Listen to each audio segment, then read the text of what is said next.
चलो तो Okay, बताओ, so 171 पढ़ के सुनाओ, क्या समझ में आया। in an examination 93% of students passed. एक एग्जामिनेशन में 93% जो स्टूडेंट हैं वो पास है, मतलब पास हो गए हैं। एंड और 259 स्टूडेंट्स फेल्ड है, फेल हो हम्म गए। The total number of students is, अब हमें ये बताना है कि पूरी एग्जाम मतलब टोटल नंबर ऑफ स्टूडेंट्स कितने हैं, फेल जो हुए हैं उनको भी प्लस करना है और जो पास हो गए उनको भी प्लस करना है। मानवी कहाँ है। यही है, ये रही।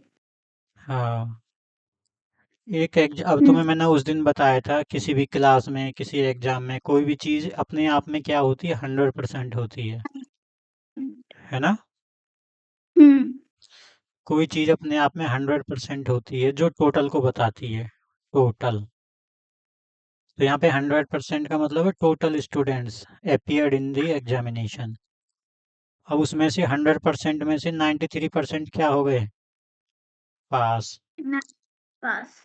और जो बचे हैं वो कितने बचे,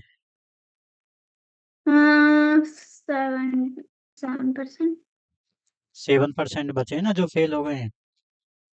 हम्म, भाई उसने कहा 93% स्टूडेंट्स पास्ड, ये पास हो गए 93%। तो टोटल स्टूडेंट में से जो फेल हुए हैं वो कितने परसेंट हुए हैं फेल, परसेंटेज में कितने परसेंट स्टूडेंट फेल हुए हैं बताओ।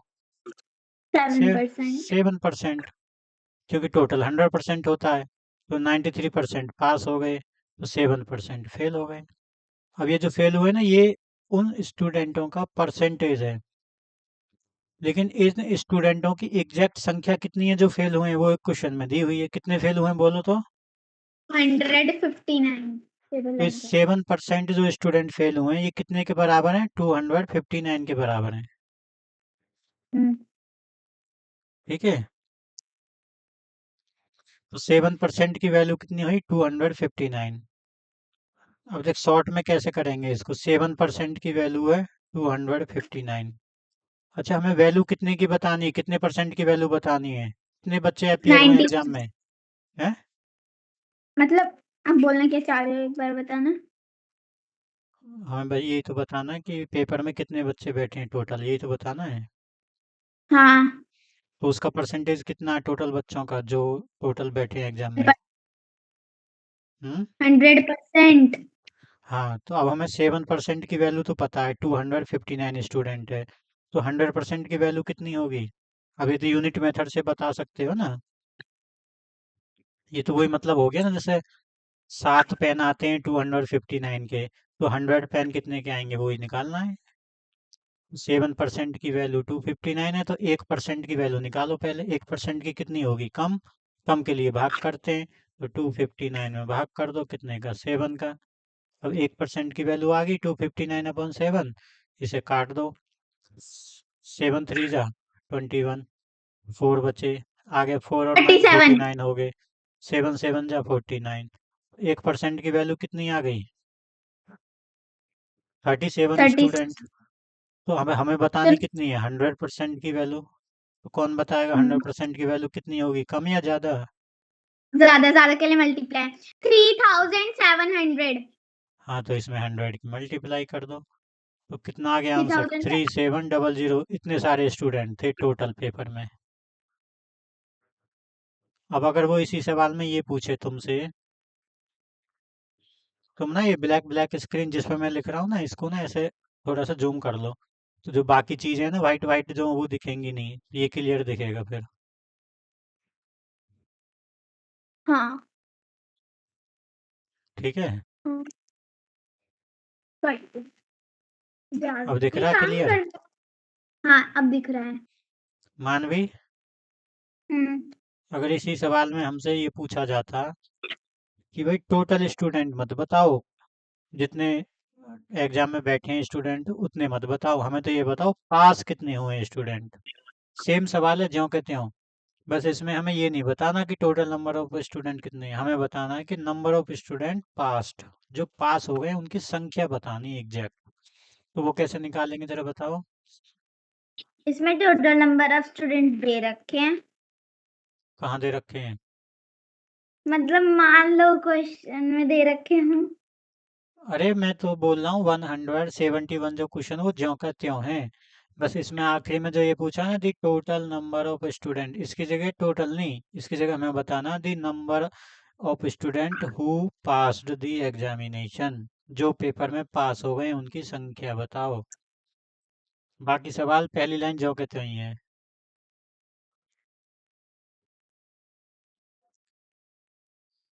93 का नंबर में परसेंटेज निकालेंगे। कैसे करेंगे, कैसे निकालेंगे वही पूछ रहा हूँ। 93 अपॉन 100। नहीं नहीं, देखो कुकु देख मान भी देख, जब हमें मालूम पड़ी है कि 1% की जो वैल्यू है, जो 1% स्टूडेंट है उस वो 37 स्टूडेंट हैं, 1% जो है। अब हमें ये भी पता है जो पास हुए हैं वो कितने हुए हैं, 93% स्टूडेंट पास हुए हैं। तो जब 1% की वैल्यू 37 है तो 93% की वैल्यू निकाल दो। तो 93 की कितनी होगी ज़्यादा, तो 37 में 93 की मल्टीप्लाई कर दो, तो आंसर आ जाएगा, जितने स्टूडेंट पास हुए हैं उनकी संख्या आ जाएगी। कितना आसान है। फिर जब हमें पता है टोटल स्टूडेंट 100% है तो 100% की वैल्यू निकाल दी हमने, क्योंकि टोटल की पूछ रहा था। अगर वो पूछे कि पास हुए संख्या बताओ जो स्टूडेंट पास हो गए, तो उसका तो परसेंटेज 93% है। 1% की वैल्यू अभी अभी निकाली 37, तो 93% की वैल्यू कितनी हो जाएगी, मल्टीप्लाई 93। अब जो आएगा वो लिख देना। हम्म। पापा मेरा इसका आंसर बस आ गया। कितना है, मल्टीप्लाई कर दी। मल्टीप्लाई हाँ कर दी। कितना है, 1 मिनट रुको तो सही।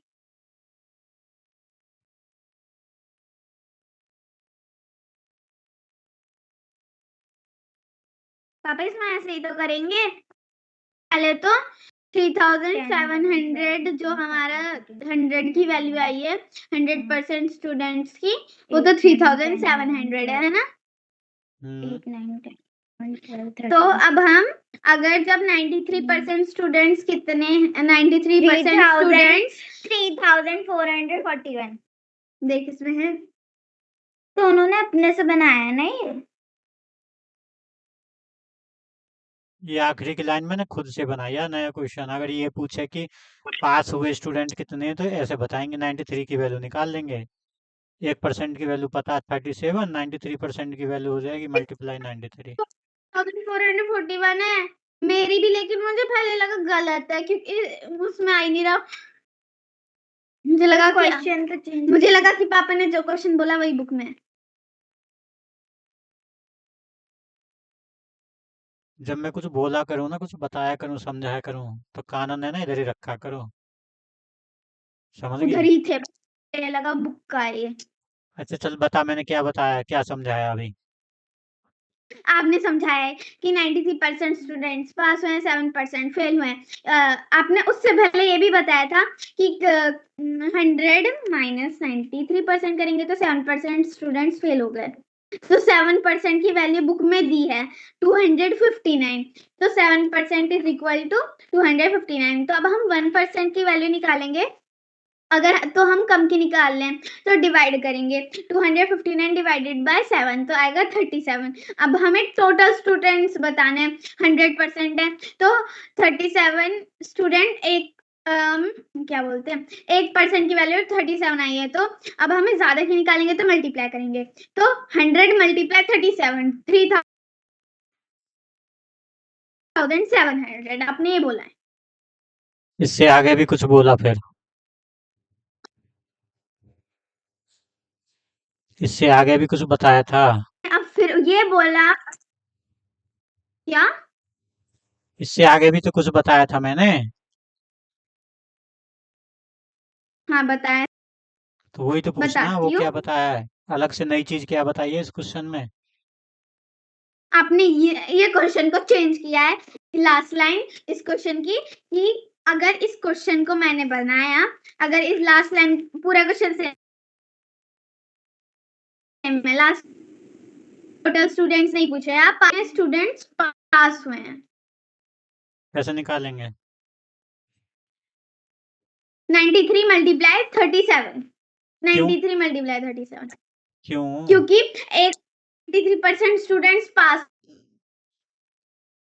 हुए हैं, वो परसेंट में हमें न्यूमरल में बताना है। तो 93 मल्टीप्लाई 37, अब 37 से इसलिए मल्टीप्लाई करेंगे क्योंकि 1% की वैल्यू 39 है। अब ज्यादा की निकालेंगे तो मल्टीप्लाई करेंगे 93 मल्टीप्लाई 37, तो आ गया 3441। मानवी तुझे समझ में आया?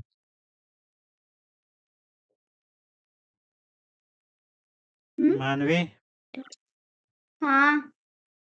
समझ में आया क्या बोली ये? अगला सवाल मानवी समझाएगी, पढ़। 172।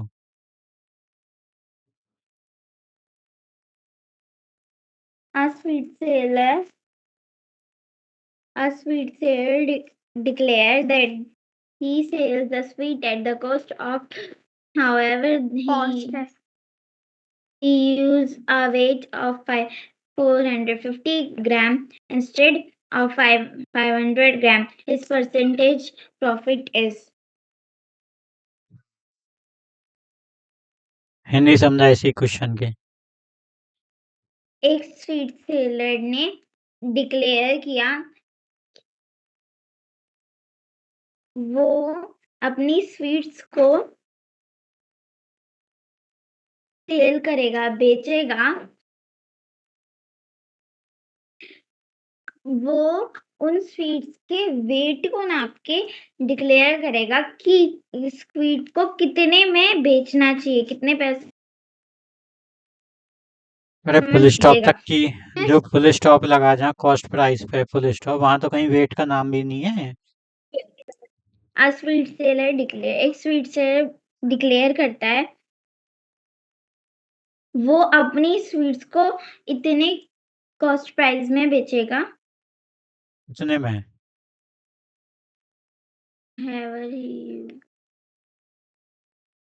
तू बता कुक्कू, इसका वही लाइन का मतलब।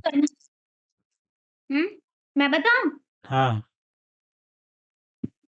एक स्वीट सेलर डिक्लेयर्स, एक स्वीट सेलर मतलब हलवाई जो भी है, स्वीट मिठाई का, मैं हलवाई बोल रही हूँ। हलवाई डिक्लेयर करता है दैट कि ही सेल्स, वो बेचेगा स्वीट्स मिठाई एट द कॉस्ट बेचेगा? प्राइस। बेचेगा फ्यूचर इंडेफिनिट है क्या ये? बेचता है।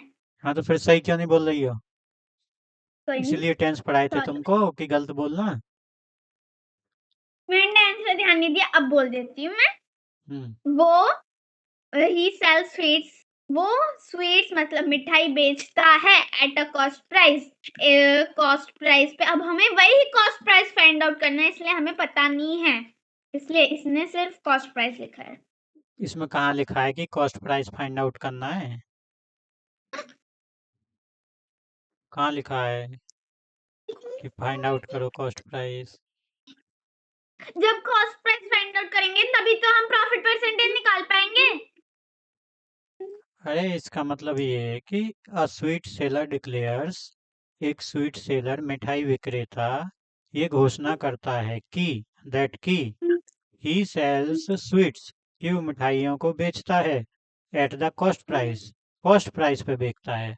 कॉस्ट प्राइस का मतलब है, देखो कॉस्ट प्राइस होता है जैसे हम मिठाई खरीद के लाए कहीं से गोदाम से जहाँ बहुत सारी मिठाई बनती है एक साथ, वहाँ से हम 100 kg मिठाई अब लाए। मैं 100 kg में अब हमने, हमारी एक मिठाई की दुकान है, वहाँ पे हम मिठाइयों को रख के बेचते हैं। तो हम जितने रुपए की मिठाई लेके आए ना, उतने रुपए में ही बेचने की घोषणा कर रहा है वो ये कह रहा है कि मैं कोई प्रॉफिट नहीं कमा रहा, मैं 100 रुपए की लाया हूँ जो चीज़, तो मैं भी 100 रुपए में ही दे रहा हूँ, मैं कोई भी प्रॉफिट नहीं कमा रहा। इसका मतलब ये हुआ जितना मैंने कॉस्ट प्राइस पे किया है कोई चीज़ खरीदने के लिए अपनी दुकान में, मैं भी अपने ग्राहकों को उतने ही रुपए में बेच रहा हूँ, उसको सेलिंग कर रहा हूँ मैं एट द कॉस्ट प्राइस पे, यानी कि कोई प्रॉफिट नहीं कमा रहा। अच्छी बात है। लेकिन फिर वो क्या कह रहा, हाउ एवर, यद्यपि फिर भी, he uses a weight of 450 gram instead of 500 gram. He uses a weight, जब वो मिठाइयाँ तोलने के लिए जो वजन यूज करता है ना, बाट, वेट जो यूज करता है, जो बाट होते हैं 100 ग्राम 200 ग्राम के बटन बाट नहीं होते, उनसे हाँ। जब वो वजन करता है, तो जब वो 450 ग्राम, जब जैसे कोई आ रहा है 500 ग्राम मिठाई दे दो मुझे, आधे किलो, 500 ग्राम होता है आधा केजी, तो 500 ग्राम मिठाई कोई खरीदने आया ना, तो वो ना फॉल्स वेट यूज करता है, मतलब बेईमानी करता है। उसे 500 ग्राम मिठाई की जगह 450 ग्राम मिठाई तोल देता है, और उससे कहता है कि 500 ग्राम तोल दी मैंने, ये 500 ग्राम वेट है इस मिठाई का, झूठ बोल के दे दिया, गड़बड़ कर देता है वेट करते टाइम। और एग्जैक्टली वो मिठाई देता कितनी है उस ग्राहक को, 450 ग्राम ही देता है, 50 ग्राम कम देता है। तो वो कह रहा है कि हिज परसेंटेज प्रॉफिट इज, तो उसका परसेंटेज प्रॉफिट बताओ। भाई जब वो हमें, अगर वो 500 ग्राम मिठाई जितने रुपए की लाया उतने में ही अगर दे दे, और 500 ग्राम ही दे दे, तो उसे ना तो कोई प्रॉफिट होगा ना कोई लॉस होगा। लेकिन वो क्या कर रहा, 500 ग्राम मिठाई देने की, ग्राहक कस्टमर से तो 500 ग्राम के पैसे ले रहा है, लेकिन उसे तोल के दे कितनी रहा है, 450 ग्राम मात्र, 450 ग्राम दे रहा है बस। तो इसका मतलब क्या हुआ, वो बेईमानी कर रहा है, इसका मतलब तो उसे प्रॉफिट ही होगा ना भाई, इसका मतलब तो प्रॉफिट ही हो जाएगा ना उसको।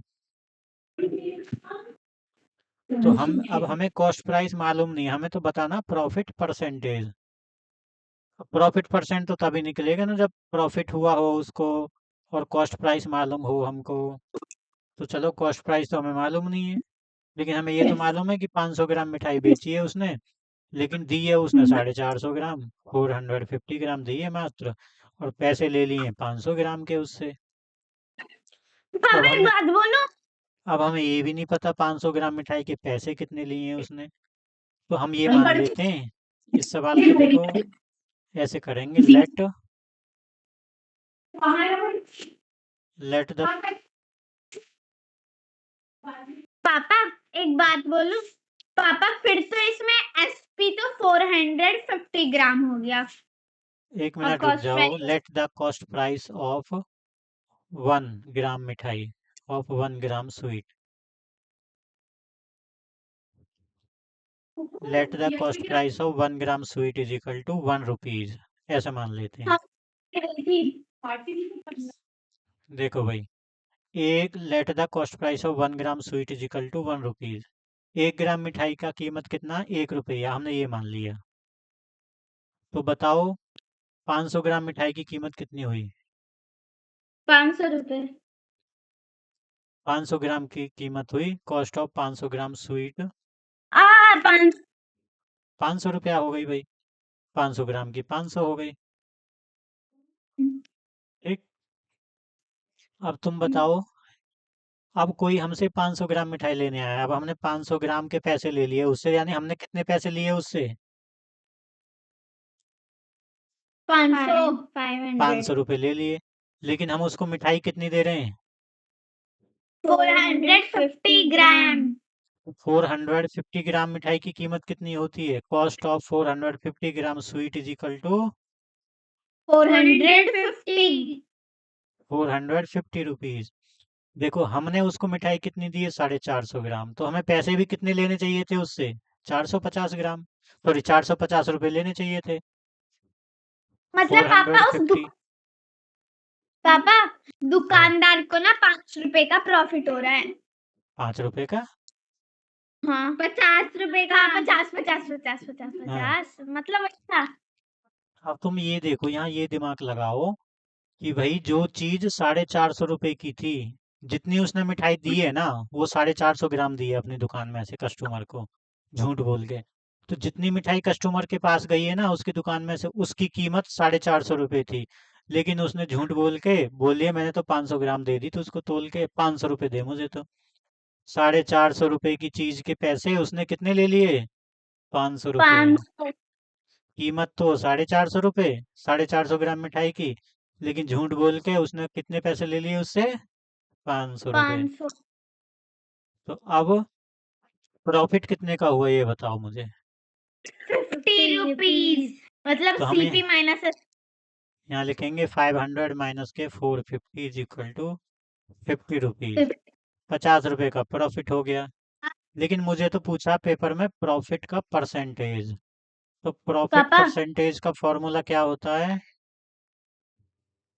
प्रॉफिट वो amount, profit CP multiply by 100 profit का upon C. Amount upon cost price short multiply लिखो 100। 100 तो प्रॉफिट का अमाउंट कितना, कितने रुपए का प्रॉफिट हुआ हमको? ₹50 का। कितने रुपए पे 50 हुआ है? जो जो चीज हमने बेची है उसको, जो चीज जितनी मिठाई हमने दी है उतनी मिठाई का कॉस्ट प्राइस कितना था? 450। हाँ, ₹450 की मिठाई बेची और उस पे हमें ₹50 का प्रॉफिट हो गया, मल्टीप्लाई 100। देखो, जीरो से जीरो कट गई, 5 से 45 कट गया 9 टाइम्स। तो ऊपर बचा 1 और 100 और नीचे बचा 9। तो 100 बन जा 100 और नीचे 9। तो 9 का भाग दे दो इसमें। 11 whole 1/9 percentage. C A B B B B वाला। तो बी आंसर आ गया, देखो। पापा लेकिन इसमें परसेंटेज का निशान तो लगाया ही नहीं है, गलत हो गया यानी कि क्वेश्चन के ऑप्शंस। अरे उसने हिंदी उसमें क्वेश्चन में लिख दिया ना, हिज परसेंटेज प्रॉफिट इज, कि जो ये ऑप्शन में चार ऑप्शन दिए ना उसके वो परसेंटेज वाले प्रॉफिट है, उसने लिखने की क्या जरूरत है जब उसने उसमें ही लिख दिया तो। अगर मैं अच्छा। यहाँ देख ये लिख दूं, इस परसेंटेज का निशान हटा के ये लिख दूं 11 होल 1/9%, तब भी तो सही है। अब मैंने परसेंट लिख तो दिया, हम्म, परसेंट नहीं लिखूंगा तो निशान लगा दूंगा ऐसे। अब भी सही है। तो उसने ऊपर ही लिख दिया ना, हिज परसेंटेज प्रॉफिट इज, यानी ये जो नीचे दिए गए ये परसेंटेज वाले प्रॉफिट है, यानी परसेंटेज में ही है, वो लिखा नहीं है उसने। निशान नहीं लगाया, ऊपर लिख दिया कि ये परसेंटेज में ही है समझाने के लिए। हम्म।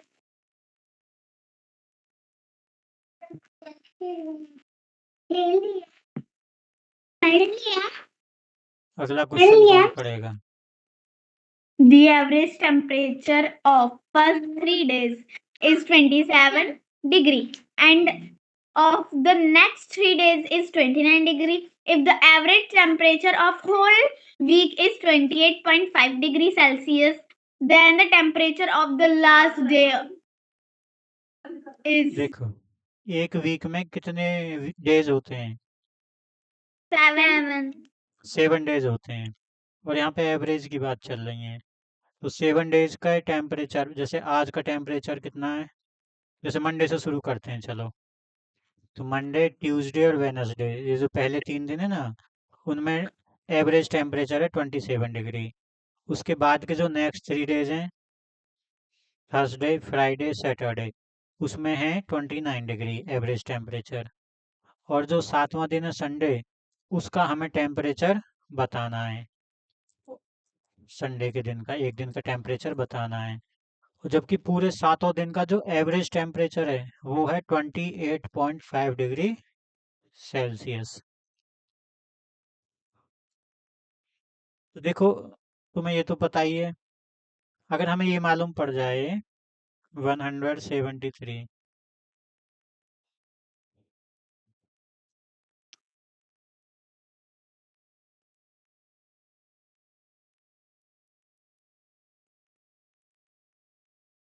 173, अगर हमें ये मालूम पड़ जाए कि भाई, जैसे अब मैं तुम्हें बताऊं कि 7 दिन का टोटल टेम्परेचर जैसे 100 है, 7वां दिन का टोटल टेम्परेचर 100 है और 6 दिन का 90 है, तो 7वें दिन का कितना बचा टेम्परेचर? 10. 10 माइनस कर देंगे ना, 10 आ जाएगा। फिर वैसे ही है कि 7 बच्चों के पास 100 रुपए हैं और 7 में से 6 बच्चों के पास 90 रुपीज हैं, तो बताओ 7वें बच्चे के पास कितने बचे? 10 रुपए। 100 में से 10, 90 माइनस कर दो, 10 आ गए। ऐसे ही इसको करेंगे। अब पहले के जो 3 दिन है, एवरेज टेम्परेचर, देखो शॉर्ट में लिख रहा हूँ एबीजी, एबीजी का मतलब एवरेज, एवरेज टेम्परेचर, टीईएमपी का मतलब temperature, average temperature of first 3 days, first 3 days कितना है? 27 डिग्री। 27 डिग्री है। यानी कि मंडे का भी 27, ट्यूसडे का भी 27 और वेनसडे का भी 27। तो तीनों दिनों का टोटल टेम्परेचर कितना हुआ?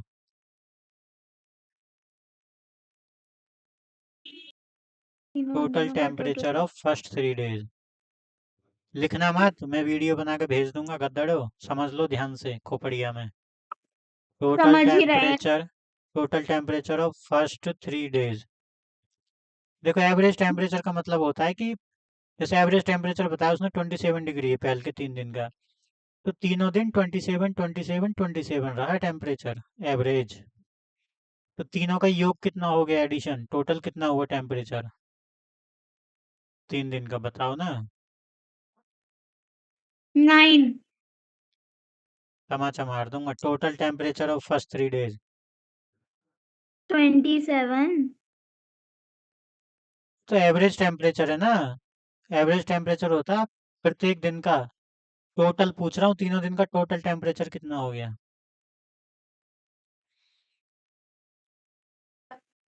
81। हाँ तो ये बोलो ना, एक दिन का 27 है तो 3 दिन का हो गया 27 × 3, 81 डिग्री हो गया ना। तुमको समझ में नहीं आता क्या? कल नहीं समझाए थे ऐसे सवाल?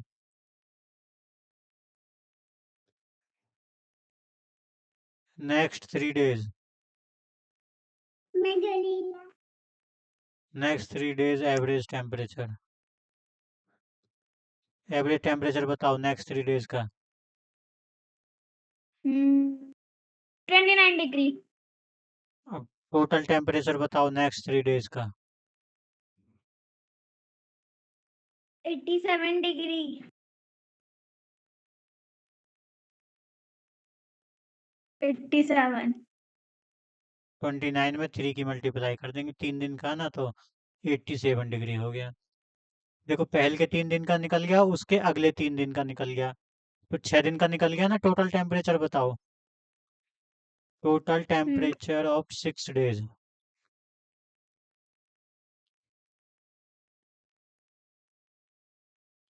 6 दिन का टोटल टेम्परेचर बोलो। 168। अरे बोलो ना, किस क्या करेंगे? 81 प्लस 87 डिग्री। हाँ तो ऐसे बोलो ना, 81 डिग्री प्लस 87 डिग्री को ऐड कर देंगे, 3 3 दिनों के आया टेम्परेचर को ऐड कर देंगे। 168 डिग्री। इतना टेम्परेचर आ गया 6 दिन का टोटल। अब इसने बताया कि 7 दिन का, if the average temperature of the whole week is 28.5 degree centigrade. एक वीक में 7 दिन होते हैं, 7 दिन का कितना एवरेज टेम्परेचर है? 28.5 डिग्री। अब देखो average temperature of 7 days, 7 days का एवरेज टेम्परेचर कितना है? 28.5 डिग्री। टोटल कितना? सेल्सियस। तो टोटल कितना हो जाएगा 7 डेज का? टोटल टेम्परेचर ऑफ 7 डेज बोलो। हाँ कर रही हूँ 28। 28.5 में 7 की मल्टीप्लाई कर देंगे। 199.5। 1994.5। हाँ, 199.5 डिग्री इतना हो गया 7 दिन का टोटल। अब देखो, अब गौर से देखना जरा। मुझे समझ में आ गया। मानवी देख, 6 डेज का टोटल टेम्परेचर कितना है? 168 डिग्री। और 7 डेज का टोटल टेम्परेचर कितना है? 199.5 डिग्री। अब हमें एक दिन का बताना, 7वें दिन का। टोटल 7 दिन का तो हो गया इतना, 6 दिन का हो गया इतना, तो एक दिन का कैसे निकालेंगे 7th डेज का, 7वें दिन का? 7 डिवाइडेड बाय डिवाइड करेंगे क्या? 1000। हाँ किसने कहा? देखो जैसे 6 बच्चों के पास 7 बच्चे हैं एक क्लास में, उनके पास 199.5 रुपीज हैं 7 बच्चों के पास। और 6 बच्चों के पास अगर जोड़ें तो वो बैठते हैं 168। तो 7वें बच्चे के पास कितने पैसे हैं बताओ? 199.5 माइनस 168.0। हाँ, माइनस कर देंगे ना बेटा, 7 दिन के टेम्परेचर में से 6 दिन का टेम्परेचर माइनस कर दो, 1 दिन का आ जाएगा।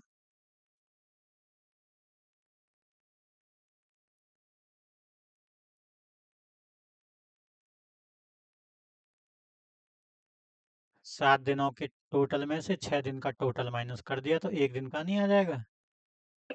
बोलो। हम्म। 31.5 डिग्री सेंटीग्रेड। आपने क्यों पहले बोला? मेरा आ गया था, मैं बस बोल ही रही थी। डिग्री के बाद सेल्सियस जरूर लगाना है। समझ में आया कि नहीं आया बोलो? हम्म। मानवी आया समझ में? हाँ। कौन समझाएगा? अब ये पूरा सवाल मानवी समझाएगी स्पीड से, बहुत जल्दी। बता जल्दी। हमारे पहले के 3 दिन का टेम्परेचर था 27 डिग्री एवरेज। हाँ, एवरेज बोलना है, एवरेज। Average temperature.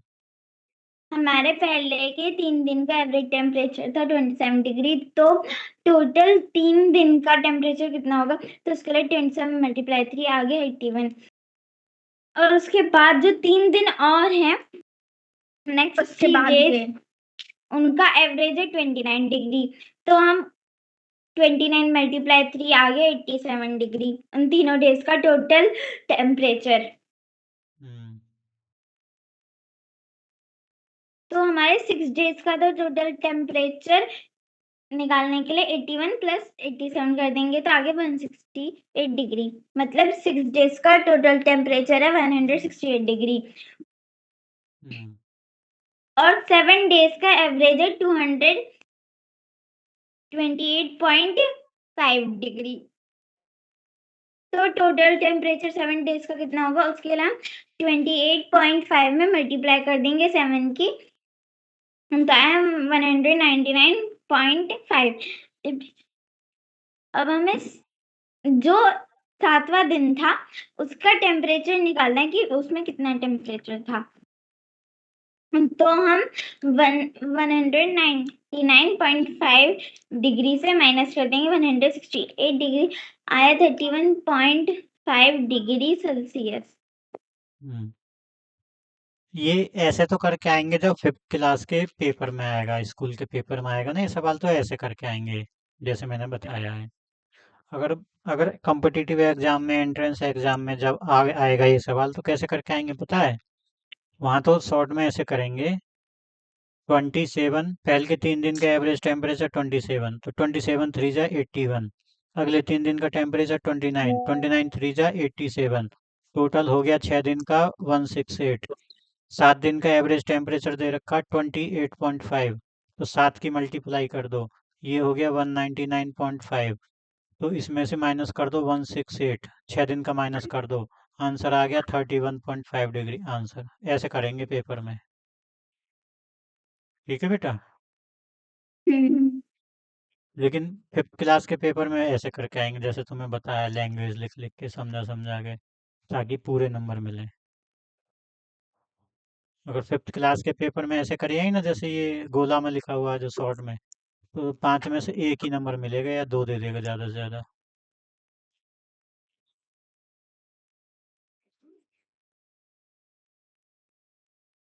तो ऐसे शॉर्ट में कौन बच्चा कर पाएगा जिसको कॉन्सेप्ट क्लियर होगा कि 3 दिन का एवरेज 27 है, तो 3 दिन का टोटल हो गया 27 थ्री जा 81। अगले 3 दिन का 29 है, तो अगले 3 दिन का टोटल हो गया 29 थ्री जा 87। अब देख, जिसको 27 का 29 का टेबल इसीलिए तो याद करवाते हैं तुम्हें, देखो सीधा आ रहा है 27 थ्री जा 81, 29 थ्री जा 87। अब जिसको टेबल याद हो खटाक खटाक कर देगा, सीधा लिखेगा 81 87, ऐड करेगा 168। अब फिर 7 दिन का एवरेज टेम्परेचर 28.5, 7 की मल्टीप्लाई कर देगा 199.5, माइनस करेगा आंसर। 1 मिनट भी नहीं लगेगा पूरा। अब जिस बच्चे को 29 का टेबल ही नहीं आता, 29 थ्री जा 87 होते हैं, तो वो तो 29 की मल्टीप्लाई करेगा थ्री थ्री से 29 में, फिर आएगा 87। तब तक तो टाइम निकल जाएगा।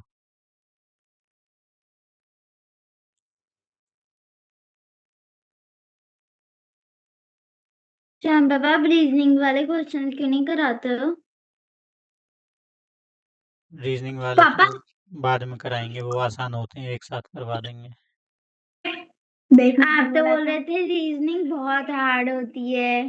पापा, आपको पता है, आप जो बोल रहे थे ना, हमसे एक भी क्वेश्चन नहीं होगा जीके का। हमने ना बहुत सारे जीके के क्वेश्चंस कर लिए बिना पीछे प्रैक्टिस सेट 1 के देखो बहुत सारे। आधे एसएसटी 174, देखो 174 पढ़ के सुनाओ। A can do a piece of work in 30 days, while B can do it in 40 days. एक करता है एक पीस ऑफ वर्क शांति का काम 30 दिन में कंप्लीट करता है, और बी 40 दिन में वही काम, सेम काम बी 40 दिन में करता है। A and B working together can do in how many days? अगर A और B मिलकर सेम काम कितने दिनों में करेंगे? मिलकर करते हैं देखो एक 70 कोई, पहली बात तो कोई दो पर्सन है, दो लोग हैं, एक का नाम है ए, एक का नाम है बी। जब ए किसी पीस ऑफ वर्क, मतलब एक काम का कोई भाग जब वो करता है किसी काम को, तो उसे 30 दिन में पूरा करता है। वाइल माने जबकि B can do it in 40 days, जबकि बी उसे 40 दिन में कर सकता है।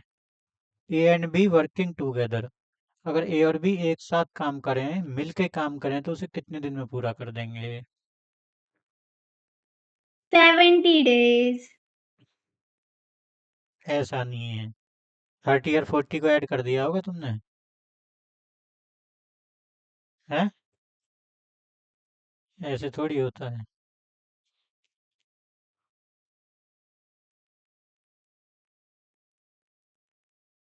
तुमने क्या करा होगा, 30 और 40 को ऐड कर दिया होगा। मैंने नहीं करा है जी, कुक्कू ने करा है। ऐसे नहीं होता भाई।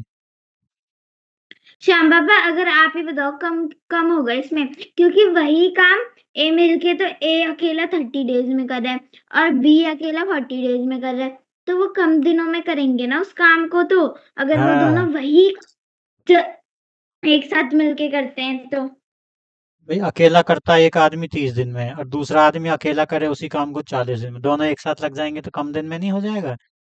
15-16 दिन में ही हो जाएगा, 16-17-18 दिन में हो जाएगा लगभग।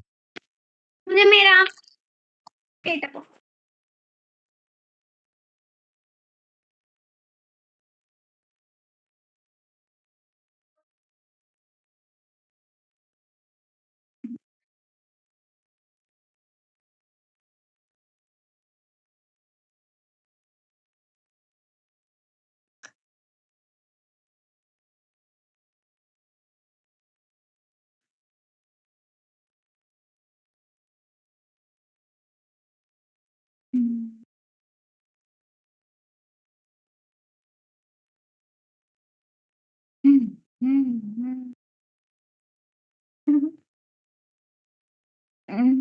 पापा 13 है, बताओ कैसे करेंगे?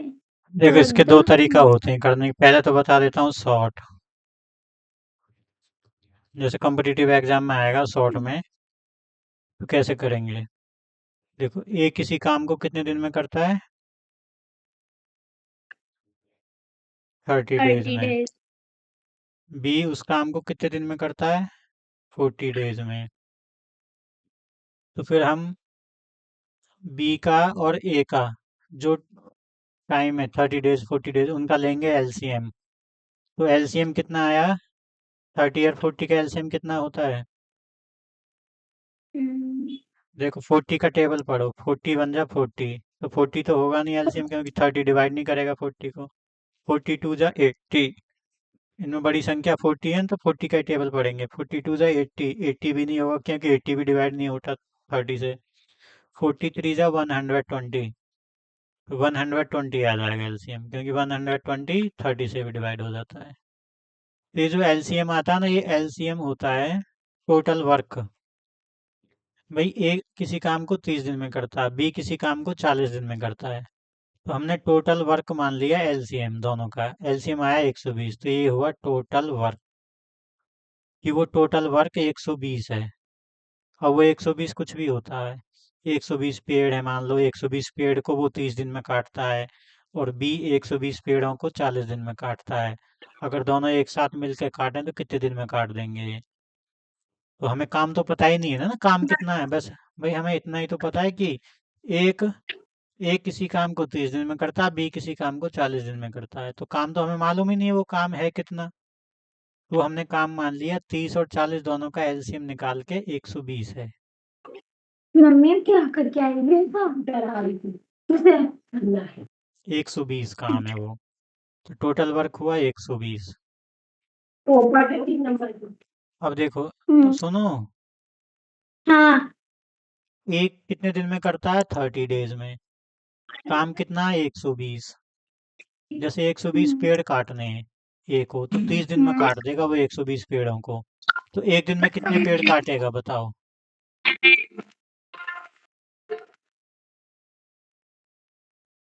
वन डे वर्क कितना हुआ? ओडीडब्ल्यू, ओडीडब्ल्यू का मतलब है वन डे वर्क। एक दिन में कितना काम करा उसने?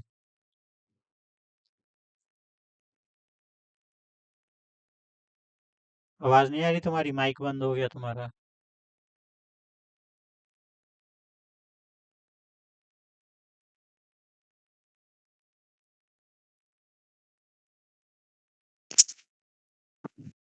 ये किसी काम को 30 दिन में करता है, टोटल काम है 120।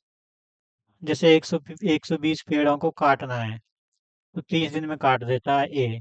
तो एक दिन में कितने पेड़ काटता है? वन डे वर्क, एक दिन में कितना काम करता है, कितने पेड़ों की कटाई करता होगा? 30। 30 डेज तो टोटल लगते हैं उसको, 30 दिन में 120 काट देता है, तो एक दिन में कितने काटेगा? 120 में। 30 दिन, एक मिनट, 40 पेड़। हाँ भाई, 30 दिन में 120 के पेड़ काटता है, तो एक दिन में तो कम काटेगा ना, तो एक कम के लिए भाग कर दो 120 में 30 का। कितना आया? 40। 40 कैसे आएगा? 120 में 30 का भाग नहीं हो पा रहा तुमसे। 120 ऊपर लिखो, नीचे 30, जीरो जीरो काट दो, 12 में 3 का भाग दे दो।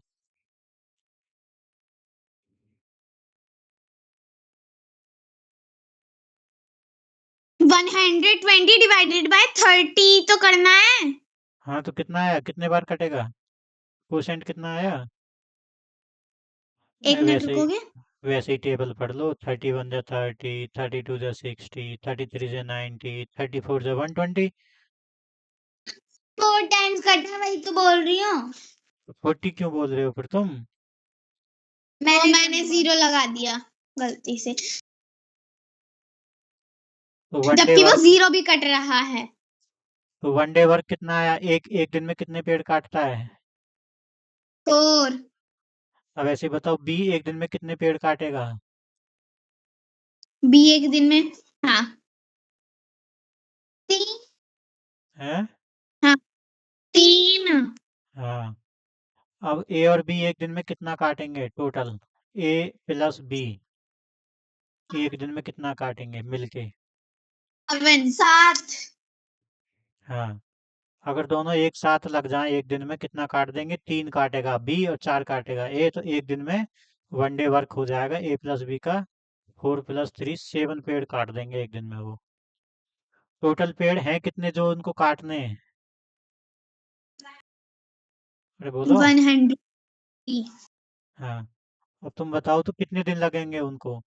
120 पेड़ काटने हैं, और दोनों मिलके एक दिन में 7 पेड़ काटते हैं। कितने दिन में काट देंगे सारे पेड़ों को?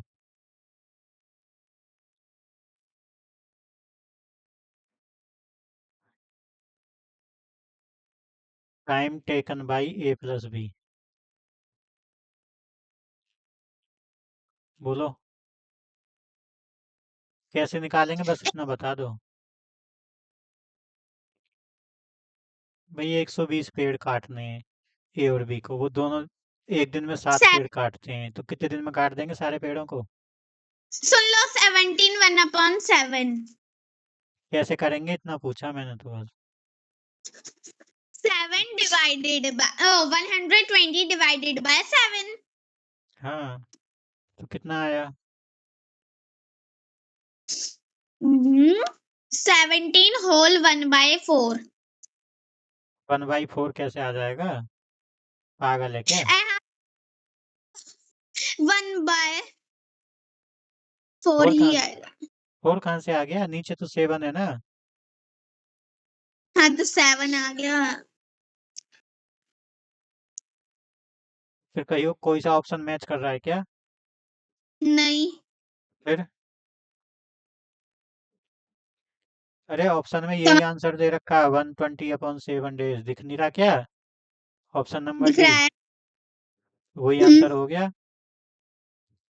इसको फिर पापा, इसको अगर इम्प्रॉपर में कोई फ्रैक्शन आता है तो हम वो तो हम उसको मिक्स्ड में चेंज करते हैं। आपने ही सिखाया है ये बात, उसको लेकिन इम्प्रॉपर में नहीं। यही तो चीज चेक करते हैं वो एंट्रेंस एग्जाम में कि बच्चे में दिमाग कितना है, जितना टीचर ने बताया उतना ही आता है या अपना खोपड़ा भी चलाता है। तो अपना खोपड़ा चलाना है ना, इसमें ये देखना है कि हमारा इम्प्रॉपर फ्रैक्शन में भी दे रखे हैं दो ऑप्शन, सी और डी। तो हमारा इम्प्रॉपर फ्रैक्शन में जो आंसर आया वो मैच कर रहा है क्या? सी और डी से मैच कर रहा है, तो आंसर हो गया हमारा। कौन सी है?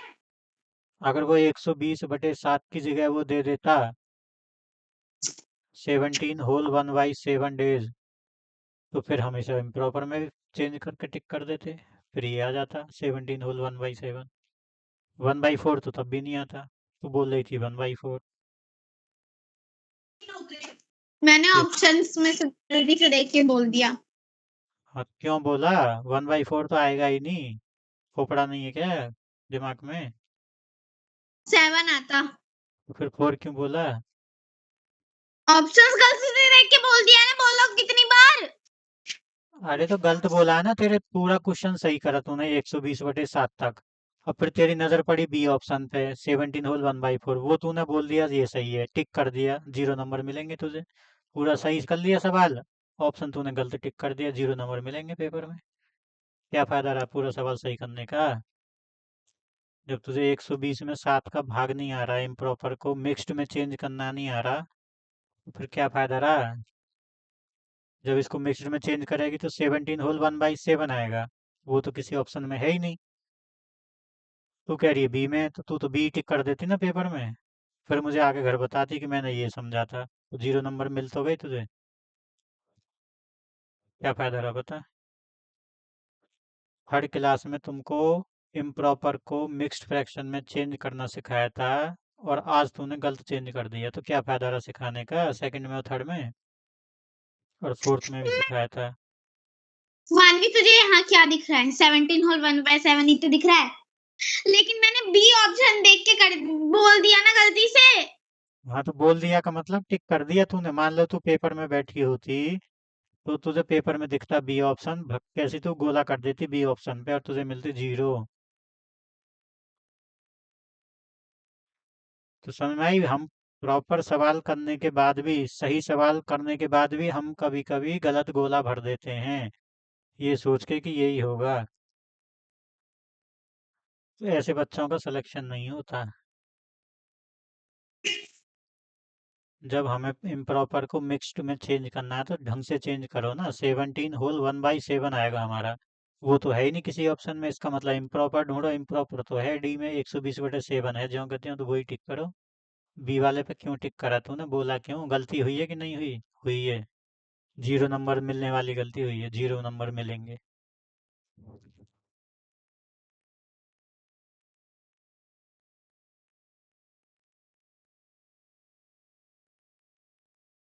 क्लास के पेपर में कैसे करोगे इस सवाल को, बताऊं? बताओ। देखो ऐसे करेंगे, ग्रीन कलर में करता हूँ, ऐसे लिखेंगे A can do work in 30 days. तो फिर लिखेंगे 1 डे वर्क ऑफ ए,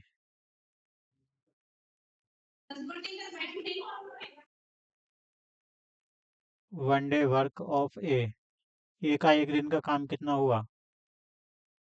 एक काम को 30 दिन में करता है तो एक दिन में कितना काम करेगा? 1/30 करेगा कि नहीं करेगा? हाँ। बी किसी काम को 40 दिन में करता है। शॉर्ट में लिख रहा हूँ अब। तो वन डे वर्क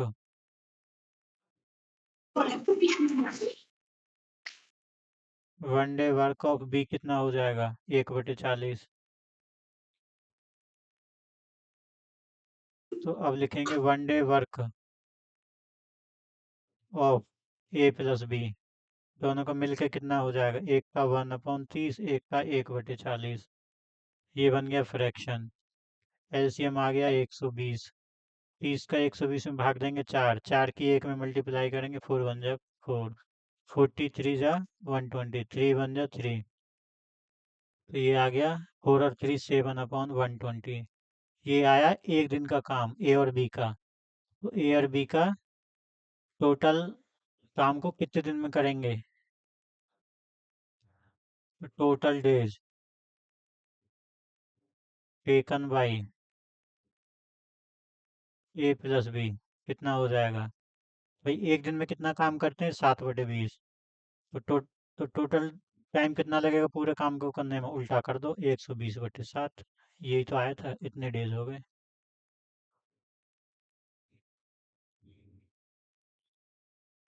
भाई ऊपर देखो, ए किसी काम को 30 दिन में करता है तो एक दिन का काम कितना हुआ? 1/30। अब हमें ये पता चल गया कि एक दिन में कितना काम, एक दिन का कितना काम है? 1/30। तो इसका उल्टा कर देंगे तो टोटल टाइम आ गया ना, 30 डेज। ऐसे ही हमें दोनों का एक दिन का काम पता चल गया, 7/120। तो टोटल टाइम कितना लगेगा इनको? 120/7, उल्टा कर दो, रेसिप्रोकल कर दो। 120/7 दिन लगेंगे। हो गया आंसर।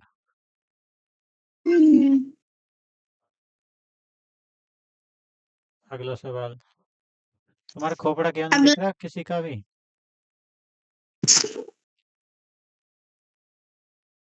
Next question. रिपीट है। अरे मुझे बताओ कैसे करा तुमने, समझाओ। 100 डिवाइडेड बाय 10, 10 10% के 100 डिवाइडेड बाई 10। तुम्हें अकल है? अरे थोड़ी बहुत अकल है कि नहीं? आप समझ रहे हो मैं क्या बोल रही हूँ? बोल। देखो, by selling an article for 100 rupees, अगर वो सेल मतलब खरीदता है एक आर्टिकल को तो वो 100 सेल रुपीज का पड़ता है। सेलिंग का मतलब बे खरीदना होता है क्या? हाँ, बेचता है तो हम्म, 100 रुपीज में बेचता है वो। 1 गेन्स मतलब एक उसको मिनट प्रॉफिट एक हुआ। मिनट एक मिनट एक मिनट मानवी, जुल्फों को बाद में संभाल लेना। सवाल बता पहले, कैसे किया है तूने? हाँ, मैं बता सकती हूँ। बता जल्दी। उसने एक आर्टिकल बेचा 100 रुपीज का और उसे प्रॉफिट हुआ टेन टेन हम्म। रुपीज का। हम्म। गेन परसेंटेज है वो पूछे, उसकी गेन परसेंटेज कितनी है? तो उसका तो हम बस 10% निकाल देंगे उसकी। कैसे निकालेंगे? वही तो पूछ रहा हूँ। पापा हम्म। बोलो मैंने कैसे किया? मैंने तुझे पूछा ही नहीं, मानवी से पूछा। मैंने तो मानवी बताएगी। मानवी बताएगी, उसको बोल।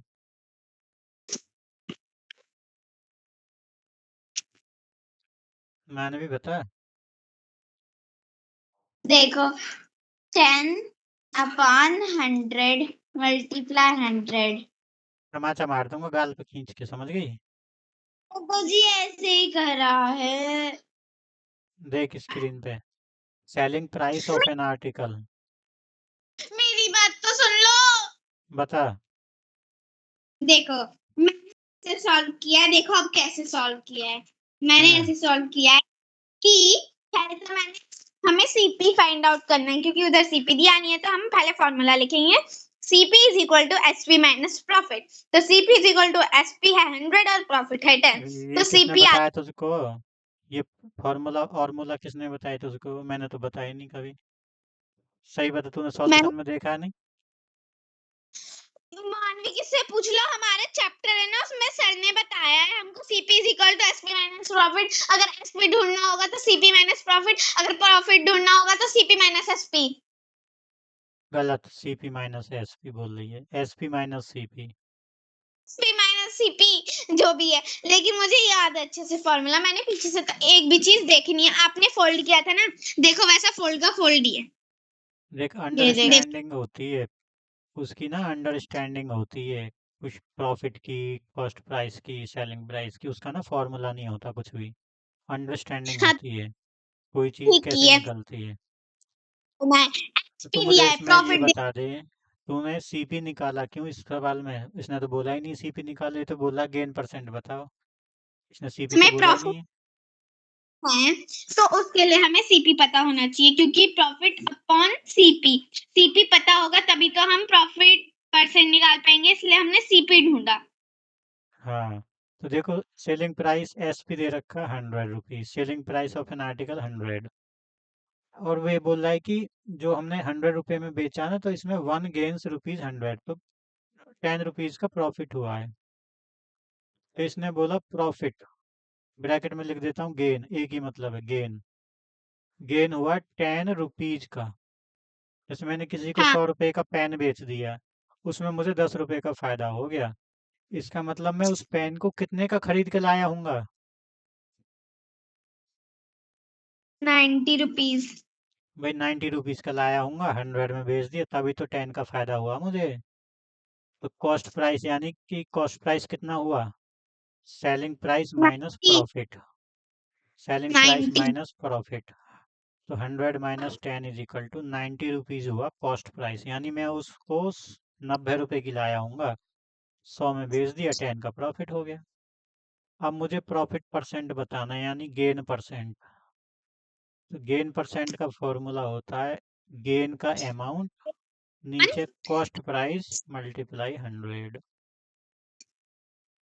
तो गेन मुझे गेन पता पर चल गया 10 रुपये का है, कॉस्ट प्राइस मालूम पड़ गया 90 का है, मल्टीप्लाई बाय 100, 100। एक जीरो से एक एक जीरो जीरो गए से एक 10। जीरो कट गया, तो ये आ गया 100 बन जा 100/9, और 100 में 9 का भाग देते हैं, 11 होल 1/9% आ गया गेन। तुम तो बोल रही थी 10/100, कोई बोल रही थी 100/10। गेन परसेंट निकलेगा 10/90 से, क्योंकि 90 आएगा कॉस्ट प्राइस इसमें। फॉर्मूले में तो है वो, 175 नंबर में तो है ही नहीं। क्या चीज़? ए पापा, इसको एक प्रॉपर में ही चेंज रहने दो, मेरा भी आंसर 100/9 आया है जी, क्योंकि इसमें कोई है नहीं वो, क्या बोलते हैं हाँ, वो, तो सी वाला उत्तर सही या हो गया। मेरा भी यही आया है 100/9%। हाँ, तो इम्प्रॉपर में रहने दो। अगला क्वेश्चन तो ऑरली कर दो, जल्दी से बता दो। मेरा आंसर है 30 डिग्री। अरे क्वेश्चन तो पढ़ के सुना। कॉम्प्लीमेंट्री एंगल फाइंड आउट करना है 60 डिग्री का। कॉम्प्लीमेंट्री एंगल क्या होगा? 90 degree minus 60 degree is equal to 30 degree. Answer. श्याम बाबा से एक बात पूछूं, हाँ, पूछ, जल्दी पूछ। अगर हमें 260 डिग्री का एंगल बनाना है तो हम उसे कैसे बनाएंगे? 60 डिग्री का एंगल? 260। तो वो क्या होता है जो प्रोटेक्टर होता है, उस पर बना लो ना। नहीं, वो ट्रिक से नहीं, बताओ ना कैसे बनाते हैं, प्रोटेक्टर से बता दो। लेकिन घुमाना नहीं पड़े, ऐसे कैसे बना देंगे? अब इससे कैसे बताऊं, प्रोटेक्टर तो है नहीं मेरे पास।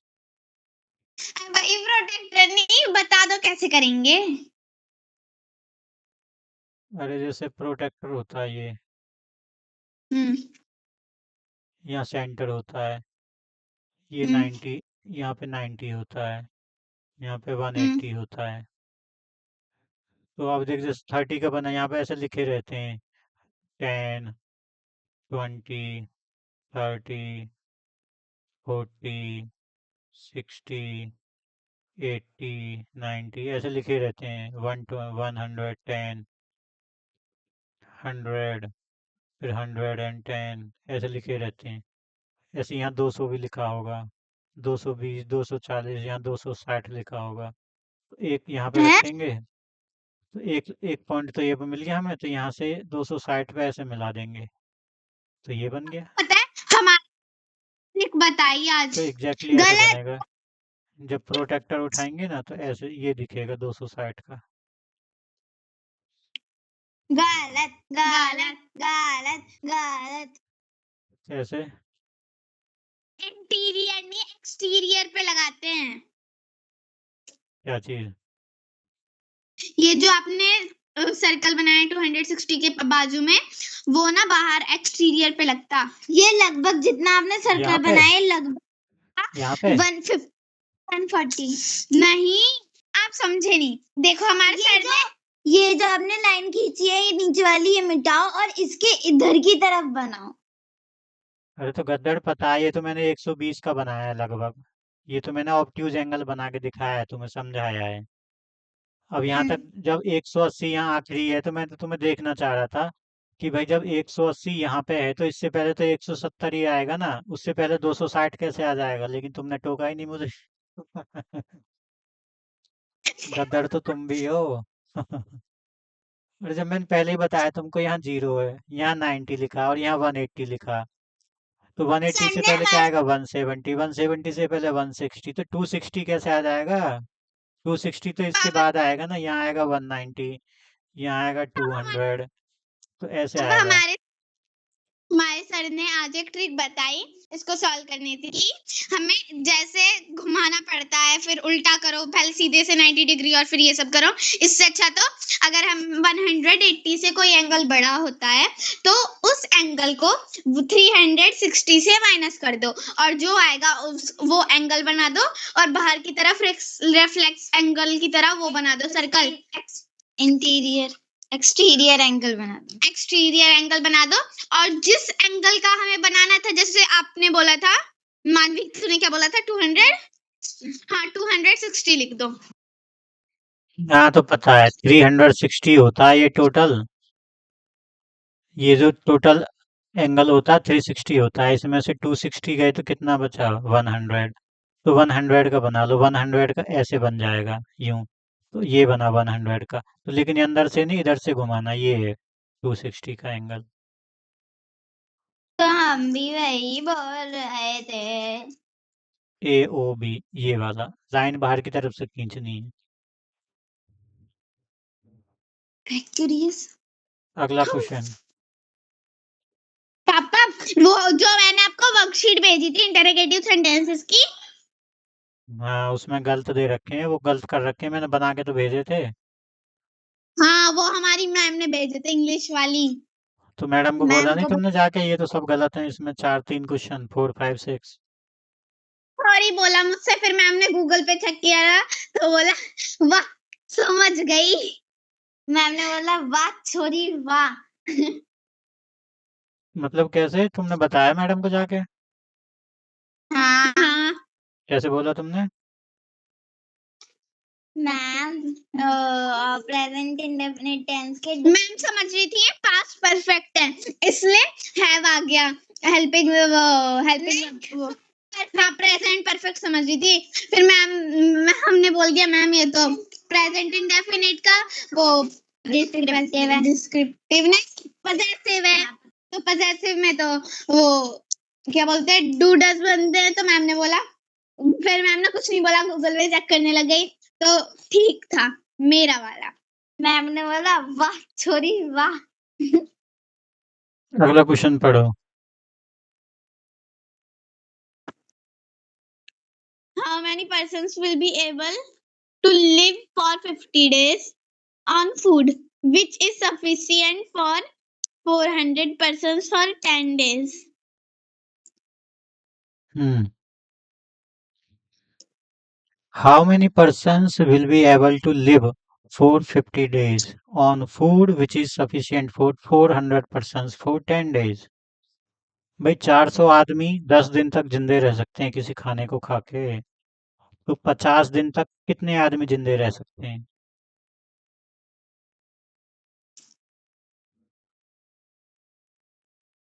आवाज आ रही है? हाँ।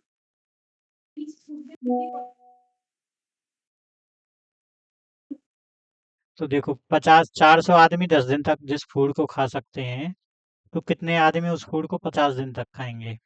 वो ये MDH वाला। 200। तुम्हारा फोटो क्यों नहीं दिख रहा? हमने आई थिंक बंद हो गया। हाँ, बंद हो गया है।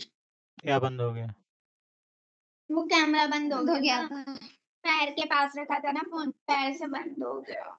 देखो 177, 177,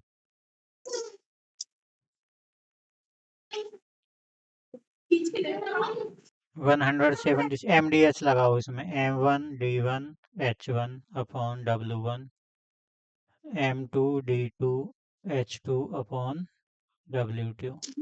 अब देखो इसमें पहले क्या बोला, how many persons will be able to live, how many persons वो पता नहीं है कितने मैन है, तो M1 की वैल्यू निकालनी है, मल्टीप्लाई D1। D1 का मतलब है 50 दिन दे रखा है, घंटे दिए नहीं है।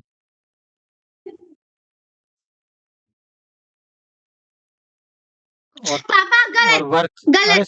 गलत। सुनो, गलत। और वर्क हमको दिया नहीं है, उसे भी छोड़ दो। श्याम पापा, आपने H2 को जिसको फाइंड करना है वो तो लिखा ही नहीं है। अरे M1 फाइंड करनी है, हाउ मेनी पर्सन्स, कितने लोग 50 लेकिन दिन में खा जाएंगे उस फूड को। M1 की वैल्यू बतानी है जो 50 दिन में खाएंगे, इज इक्वल टू M2 तो दे रखा है, M2 की वैल्यू दे रखी है 400 पर्सन्स, और वो कितने दिन में खा जाते हैं 10 डेज में। कितने घंटे खाते हैं डेली नहीं पता, कितना खाते हैं टोटल नहीं पता, W1 W2 भी नहीं पता, H1 H2 भी नहीं पता। तो बस M1 की वैल्यू निकालनी है, M1 की वैल्यू आ जाएगी 400 मल्टीप्लाई मैं 10 अपॉन 50। कौन। तो जीरो से जीरो कट गया, तो M1 की वैल्यू कितनी आई, 5 से काट दो, 5 8 जा 40, और जीरो का जीरो, 80 बन जाए 80, 80 की और 1 की मल्टीप्लाई करेंगे 80 आ गया। 80 पर्सन्स खाएंगे 50 दिन में उस खाने को, 80 पर्सन्स, आंसर आ गया 80, ऑप्शन नंबर ए।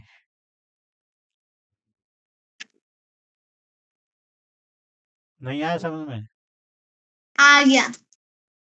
भाई कितने लोग खाएंगे 50 दिन में, तो कितने लोग खाएंगे यानी M1 पता ही नहीं है, 50 दिन दिया है, D1 की वैल्यू 50 होगी, H1 नहीं दिया हटाओ, W1 नहीं दिया हटाओ, और 400 लोग 10 दिन में खाते हैं जितना खाना है, तो 400 लोग M2 की वैल्यू दी है, D2 की वैल्यू दी है 10, H2 नहीं दिया, W2 नहीं दिया हटाओ, M1 की वैल्यू निकाल दी, 80% आ गए।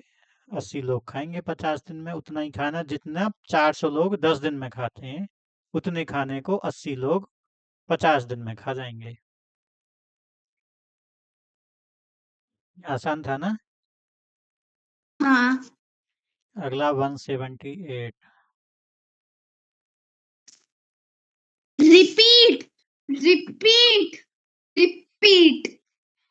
What should be the selling price of a cow whose cost is rupees 1500 to get 20% profit? बताओ, शॉर्ट से शॉर्ट में करके बताओ कैसे करेंगे। 1500 मल्टीप्लाई 20 अपॉन 100। 20 से 20 1500 की कट गई, तो 50 ऊपर बचा 15 मल्टीप्लाई 20, तो आया 300। अब 1500 प्लस 300 कर देंगे तो 1800 हमारा आंसर है। क्यों है 300 जो आया वो क्या है, और उसे ऐड क्यों कर दिया, और जो ऐड करने के बाद आया वो क्या है, समझाएगी तब ना।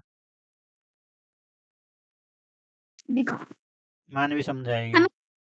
हमें फाइंड आउट करना क्या बोला। मानवी, मानवी समझाएगी। वॉशरूम जाओ। मानवी समझाएगी। वॉशरूम जाओ मैं। जा। इतने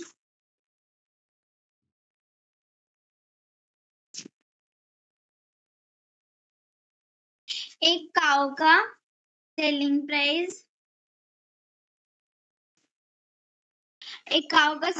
हमें फाइंड आउट करना है और उसका कॉस्ट प्राइस है 1500 यानी 500 और उससे प्रॉफिट हुआ है 20%। तो हम इसको 1500 मल्टीप्लाई 20 अपॉन 100 क्योंकि 20 में से परसेंटेज हटाएंगे तो नीचे आ जाएगा 100। तो अभी ना हम जो कर रहे हैं ना, जो तू बोल रही ना कि ऐसे करेंगे, वो होता है क्यों कर रहे हैं हम वो?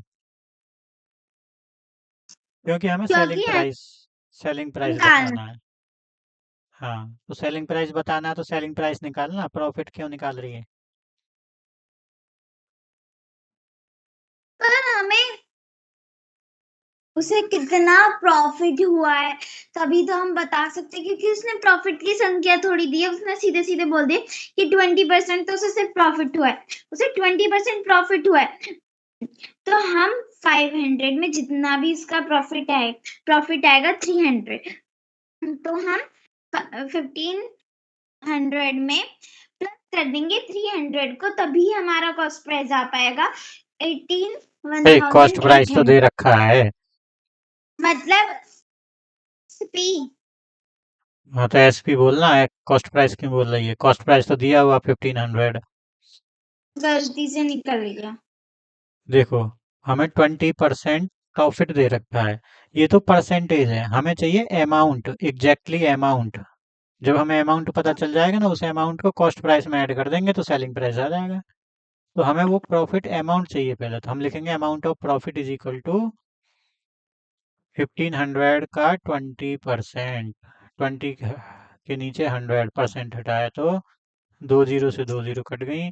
20 की 15 की मल्टीप्लाई करे 300 रुपीज आ गया प्रॉफिट का अमाउंट। और अब हमें पता होता सेलिंग प्राइस होता कॉस्ट प्राइस, जितने में लाए खरीद के उसमें जितना प्रॉफिट है वो ऐड कर दो तो सेलिंग प्राइस आ जाएगा।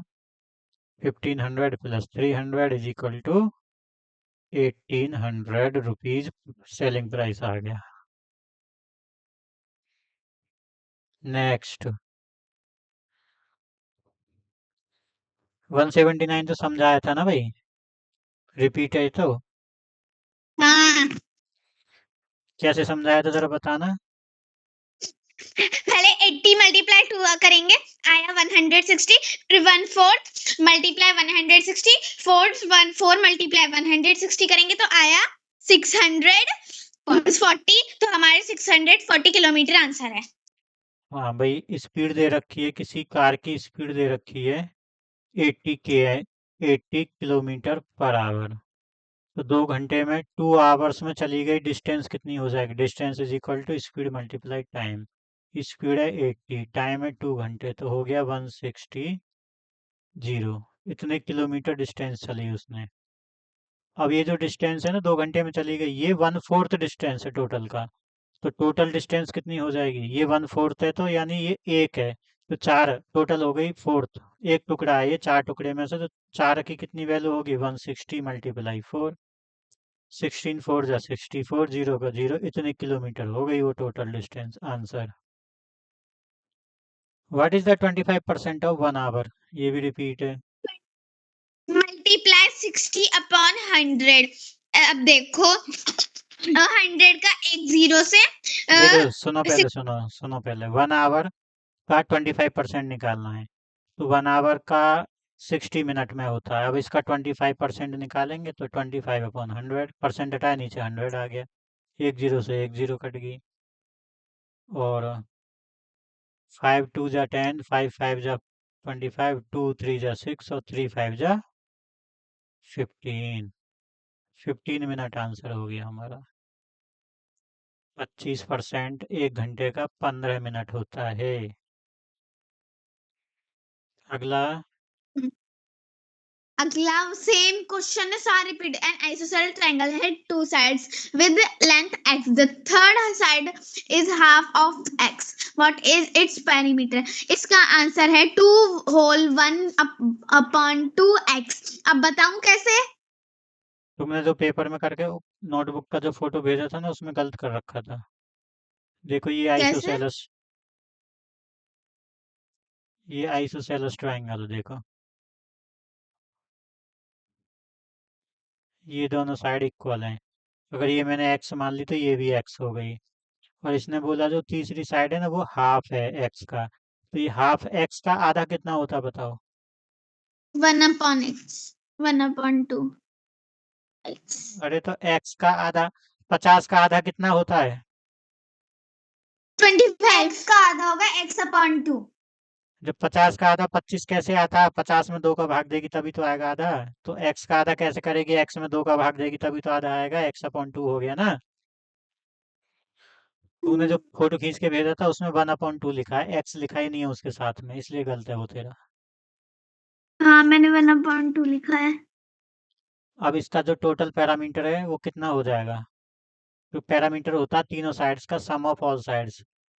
तो पैरामीटर निकाल रहा हूँ, सम ऑफ ऑल साइड्स, एक साइड एक्स, दूसरी भी एक्स और तीसरी है x/2। इनको भी फ्रैक्शन बना लो नीचे एक एक मान के। तो एलसीएम आ गया 2। 1 2 2, 2x की 2x हो गए। 1 2 2 की x में करेंगे 2x हो गए।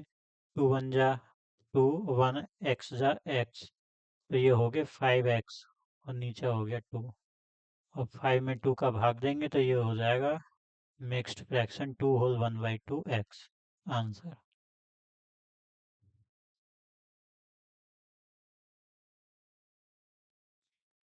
वॉशरूम गई है। हाँ, अगले वाला next. Next, the value of 8 + 8 divided by 2 + 2 is. Board मास का सवाल है इसलिए पहले डिवाइड करेंगे। पहले 8 + 2 4 = 8 + 2। अब 8 + 2 होगा 10। क्या है? हाँ, 4 और 8 होगा 12 और 12 + 2 14। तो हम मेरा आंसर है 14। नेक्स्ट। हम्म?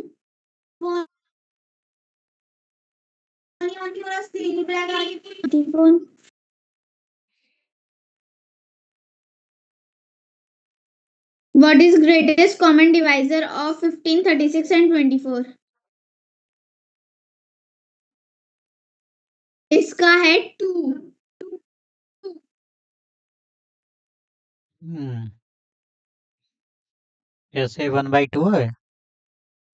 नहीं, सिर्फ 2। कौन सा क्वेश्चन कर रही है? 184? 183। 183 का ग्रेटेस्ट कॉमन डिवाइजर यानी HCF 2 आएगा?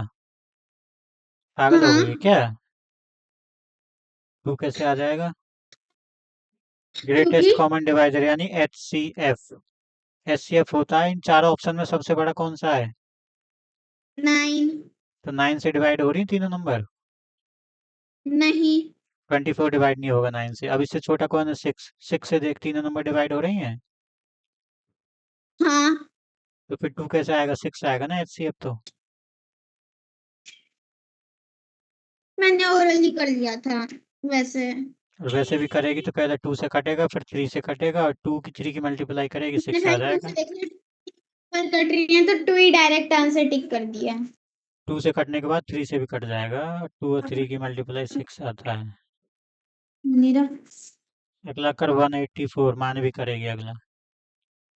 ये तो हो गया। बदतमीज, मुझे डरा रही है। क्या है? फोन खराब कर दिया, फोन खराब कर दिया।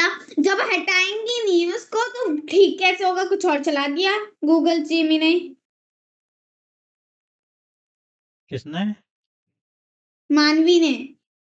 उसकी मैं मम्मी बोल रही खराब क्यों कर। अभी क्या बोला तूने? गूगल? गूगल जीमिनी ऐसे कुछ नाम है। जेमिनी है वो। हाँ, जेमिनी। अब ये 4 फ्रैक्शन है, 1/3, 1/2, 3/5, 2/3। इनमें से ग्रेटेस्ट कौन सा है? कैसे बताएंगे? इनमें से ग्रेटेस्ट है 2/3। अब देखो इसे शॉर्ट में कैसे करेंगे। मानवी कहाँ गई? मानवी उधर है, अपनी मम्मी को फोन देने गई है। तो बुलाना उसको। मामी बुला रहे हैं। क्या हुआ? मेरे को डांटने लाने के साथ एक ही तूने खराब करा है। क्या खराब हो गया? फोन। क्या खराब कर दिया उसमें? मैंने कुछ करा भी नहीं है कि तेरे को बैक करना नहीं आता, बैक का ऑप्शन दिख रहा था उसमें, वही खुद के हाथ में तो फोन जमा रखा था। ठीक है, ये 4 फ्रैक्शन है, वो तो ठीक हो जाएगा। देखो इधर, 1/3, 1/2, 3/5, 2/3, इनमें ग्रेटेस्ट ढूंढना है। तो बताया था ना, जैसे पहले के दो में देखते हैं इनमें कौन सा बड़ा है। तो क्रॉस मल्टीप्लाई कर दो, 2 की ऊपर है और 3 की इधर है। तो 2 की पहले में करेंगे तो 2 बन जा 2 आ गया। इसी करेंगे 3 बन जा 3 आ गया। तो बताओ 2 बड़ा है कि 3 बड़ा है? 3।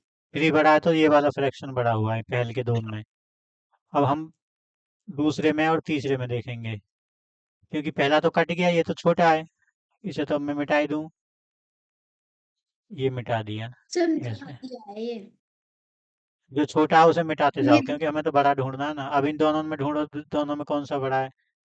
5 बन जा 3 अब 5 और 2 3 जा 6, कौन सा बड़ा हुआ? 3/5। इसे भी हटा दो। अब लास्ट के दोनों में देखो कौन बड़ा है। 5 2 जा 2/3। 5 2 जा 10 और 3 3 जा 9। तो बताओ कौन बड़ा हुआ, 9 बड़ा है कि 10 बड़ा है? 10 तो 2 10 अपॉन बड़ा है, 3 तो ये भी कट मेरा गया। ये वाला बड़ा, ये वाला सबसे बड़ा 2/3। ठीक है, अगला question 185। What fraction should be divided इसमें बाय 7/8 टू गेट 8/9? ऐसा कौन सा फ्रैक्शन है जिसे हम डिवाइड करें 7/8 से? तो लेट द फ्रैक्शन बी जिस x by x upon y y. पापा डिवाइडेड देखो बाई। मैंने कैसे किया लो। इज पहले तो इक्वल मैंने टू। ये लिखा है, late the fraction is x upon y, x upon y divided by 7/8/9। वो वेरिएबल को लेफ्ट साइड में रखा, न्यूमरल को एक साइड ले गए। तो x upon y is equal to 8/9 multiply 7/8। तो 8 से 8 कट गया, x अपॉन y ऊपर बचा सिर्फ 7 और नीचे बचा 9। अब ये किसी से नहीं कटेगा, इसलिए हमारा यही आंसर है 7/9। इधर लेफ्ट साइड में डिवाइड में 7/8, तो उधर चला गया मल्टीप्लाई में, 8 से 8 कट गया, 7/9 आ गया। यही फ्रैक्शन है, एक्स अपॉन वाई की value 7/9 answer. Sum of the smallest and the greatest number formed by these digit, ये तो आसान है। How many seconds are there in 5 hour? 5 घंटे में कितनी सेकंड होती हैं? कैसे करेंगे? 1880, 1000 अरे नहीं करेंगे 18,000। कैसे, करेंगे कैसे? इसको मिनट में चेंज करेंगे तो 15 मल्टीप्लाई 60, मतलब कहाँ गया क्वेश्चन। हाँ तो 5 मल्टीप्लाई 60 आए करेंगे तो आ गया 300 मिनट्स। अब मिनट्स को सेकंड में चेंज करेंगे तो 300 मल्टीप्लाई 60 करेंगे तो आ गया 18,000 सेकंड। ये करेंगे 5 मल्टीप्लाई 60 मल्टीप्लाई 60, आंसर आ जाएगा।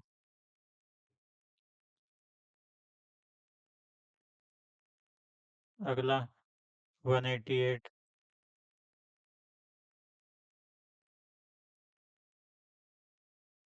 A student secured 30% marks out of total marks of 250। 200 एक स्टूडेंट है, उसको सिक्योर 30% मार्क्स मिले हैं आउट ऑफ टोटल मार्क्स हैं 250 में से उसको 30% मिले हैं। If he failed by 25 marks, अगर वो 25 मार्क्स से फेल होता है, the marks required by to pass are, तो उसको फेल इतने से हुआ है तो पासिंग मार्क्स उसके कितने हैं, मतलब कितने मैं पास पास। मानवी बताएगी, समझा बेटा कैसे करेंगे।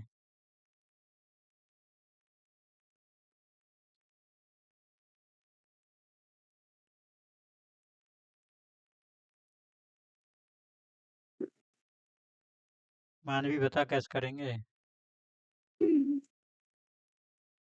स्क्रीन को बड़ी कर लो ना, जूम कर लो ब्लैक स्क्रीन को। आपको हमेशा कैसे पता चल जाता है हमने ऐसे कर रखी है? मानवी बताएगी, बता कैसे करेंगे। हमें पहले हमें 30% निकालना है, उसके बाद जो 30% आएगा उसको 25 में प्लस कर देंगे तो पता चल जाएगा पासिंग मार्क्स कितने होने चाहिए जिससे वो जो स्टूडेंट है वो पास हो जाता। देखो टोटल मार्क्स 250 हैं, उसको 30% नंबर उसके आ गए हैं, तो 30% मार्क्स कितने होते हैं ये तो निकालो पहले। 250 का 30% उसे मिल गए 30%। परसेंट हटाऊंगा तो नीचे आ जाएगा 100। एक जीरो से एक जीरो, एक जीरो से एक जीरो, ऊपर बचे 25 और 3, 25 3 जा 75। 75 75 मार्क्स उसके आए हैं, लेकिन फेल हो गया है। और वो कह अब रहे हैं कि अगर इसके 25 नंबर से फेल हो 75 गया है, फेल्ड ना by +25 failed by 25 mine marks, उसके यानी कि 25 नंबर और आ जाते तो वो पास नहीं हो जाता है ना। हाँ तो उसे पास होने के लिए कितने नंबर चाहिए थे। तो 75 +25 करेंगे, वही बोला था पासिंग तूने। मार्क्स उसको चाहिए जितने उसके आ गए वो, और जितने से वो फेल हो गया वो, अगर टोटल ऐड कर दें तो 100 आ गया, तो पासिंग मार्क्स उसके 100 हैं। 100 मार्क्स, समझे। Option number C. अगला क्वेश्चन बताओ जल्दी, मानवी ही बताएगी।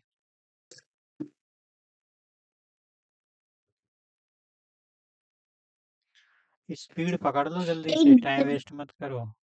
If a dozen notebook, if a one if 1 dozen notebooks cost 250 to find the cost of 10 notebooks, हमें 8 दर्जन नोटबुक की कॉस्ट है 250, तो हमें 10 नोटबुक्स की कॉस्ट फाइंड करनी, तो मतलब 1 दर्जन में होती है 12 नोटबुक्स।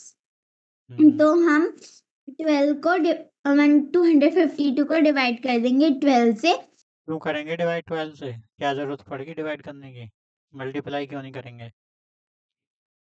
क्योंकि हमें पहले एक बुक की कॉस्ट निकालनी पड़ेगी, हाँ तो फिर फिर उस ये बात कॉस्ट को बोल हम क्यों नहीं रही तू। 10 से।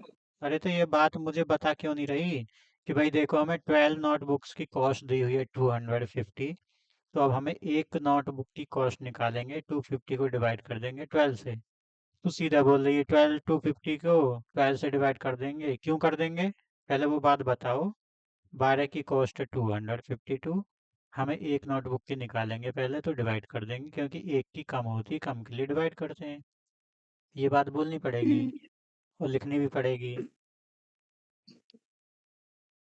तो एक की डिवाइड करके एक आया की हमारा कॉस्ट कितनी आ गई 20 डिवाइड करने के बाद, कितनी आई बोलो। 21। हाँ, एक की आ गई 21 तो एक नोटबुक 21 की। मल्टीप्लाई 10 आगे 210। अब देख सीधे मल्टीप्लाई कर दी 10 की। मल्टीप्लाई क्यों करी वो समझाना पड़ेगा, डिवाइड क्यों नहीं करा, ऐड क्यों नहीं करा 10। क्योंकि हमें वो 10 नोटबुक्स की कॉस्ट बतानी है। हाँ तो मल्टीप्लाई क्यों करी। नोटबुक की तो आई 21, तो वो पूछा 10 नोटबुक की कितनी आई, तो हम इसलिए 10 से मल्टीप्लाई कर देंगे।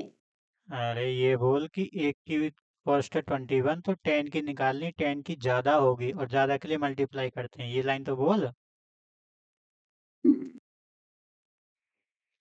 एक की कॉस्ट आई 21, तो ज्यादा के लिए अगर हम 10 की बुक्स नोटबुक्स की कॉस्ट फाइंड करनी है तो हम मल्टीप्लाई करते हैं, इसलिए 21 मल्टीप्लाई 10। वो बात तो तूने अब भी नहीं बोली, मल्टीप्लाई क्यों करना है। अब कौन सी। तू बोल कुक्कू, मल्टीप्लाई क्यों कर रहे हैं 10 की।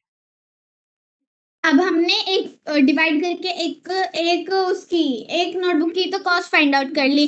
अब हम 10 नोटबुक की बतानी है, ज्यादा की बतानी है, इसलिए ज्यादा के लिए मल्टीप्लाई करेंगे, तो 21 मल्टीप्लाई 10 किया इसलिए। हाँ ये लाइन बोलनी पड़ेगी। एक नोटबुक की कॉस्ट 21 है, और हमें 10 की अब निकालनी है, तो 10 की ज़्यादा होगी और ज़्यादा के लिए मल्टीप्लाई करते हैं, इसलिए 10 की मल्टीप्लाई कर दी। तो वो बात बोल ही नहीं रही, बार बार वही बोल रही 10 की मल्टीप्लाई करेंगे, 10 की मैंने क्यों बोला था मल्टीप्लाई इस करेंगे। बार। क्योंकि मैंने प्लस बोला की था कॉस्ट मेरे को ज़्यादा पता है। होगी और ज़्यादा के लिए मल्टीप्लाई करते हैं। अगला क्वेश्चन पढ़ो। मानवी, ये कुकू पढ़ेगी, जल्दी पढ़ो। क्वेश्चन है 190। पढ़ जल्दी। Kiran bought a mobile for 6,000 rupees and sold it for इतने. What is loss percentage? हमें लॉस परसेंटेज बतानी है। उसने खरीदा है इतने का, मतलब बेचा है। बॉट मतलब खरीदा होता है ना। उसने खरीदा 6,000 का है, बेचा 540 का है। तो हमें ढूंढना है कि उसका 5,400। हाँ, तो 5,400 वही। तो हमें उसकी लॉस परसेंटेज बतानी है, तो हम वो उसका अंडरस्टैंडिंग लिखेंगे। Loss is equal to CP CP बोल माइनस पहले, एसपी। सीपी। सीपी कितना दे रखा है? CP 6,000, SP 5,400। हमें प्रॉफिट लॉस फाइंड आउट करना है, तो loss is equal to CP minus SP. तो आ गया हमारा 600, हमारा लॉस आ गया। तो अब हम लॉस परसेंटेज फाइंड आउट करना है, लिखो तो सही। अब हम लॉस परसेंट फाइंड आउट करेंगे, हम्म। तो C loss is equal to loss upon CP, hmm. Loss upon CP multiply 100। Hmm. Loss percent अब is equal to 600 upon 6,000 multiply 100। Hmm. 6,000 आएगा। हम्म। 6,000 अपॉन 100 लिखो तो सही। हाँ, एक दो जीरो से दो जीरो कटी। अब 60, हाँ 6 10 से 60, तो हमारा लॉस परसेंट आ गई 10। ठीक है भाई। अगला तो कर ही लोगे। अब 98 को रोमन में लिखना है। 100, हाँ तो आएगा सी वाला। सी कहाँ गया क्वेश्चन? अगला बताओ, हाँ सी। 92। 92। ऐसा कौन सा ऑप्शन है जिसमें जीरो रिप्रेजेंट नहीं हो रहा है? तो ऐसा है ए, क्योंकि 1 plus zero is equal to A. Zero multiply zero zero होता है, 0/2 जीरो होता है, और 100 माइनस 10 इज इक्वल टू 0/2 मतलब जीरो होता है। फिर ए में ए ही ऐसा ऑप्शन है जिसमें जीरो नहीं रिप्रेजेंट हो रहा। जीरो नहीं, मतलब जीरो रिप्रेजेंट हो रहा है, 1 आ रहा है, जीरो नहीं आ रहा है, इसलिए यही आंसर है। हाँ, नेक्स्ट मानवी।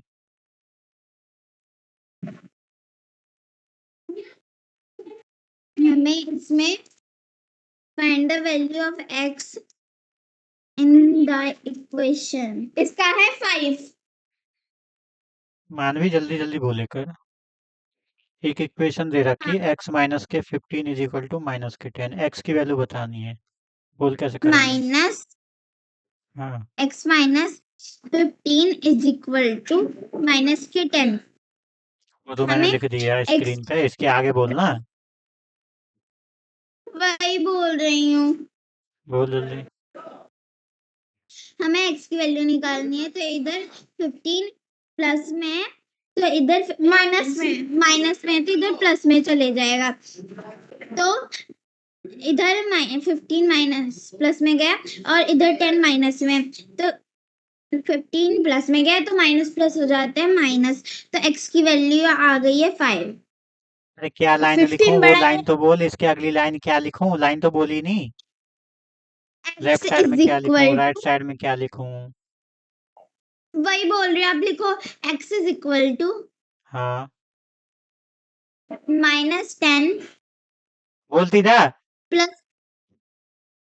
प्लस 15। आगे। X is equal to 5। बस, दिमाग को थोड़ा एक्टिव रखा करो।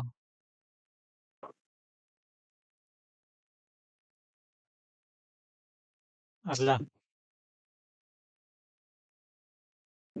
0.05 will be represented in percentage. 0.05 को रिप्रेजेंट करना है परसेंटेज में, तो 0.05 अगर हम 5 का डेसिमल हटाएंगे तो नीचे आ जाएगा 100, और परसेंटेज निकालनी है तो उसके लिए भी 100 आएगा। तो 100 से 100 कट, तो आगे 5%।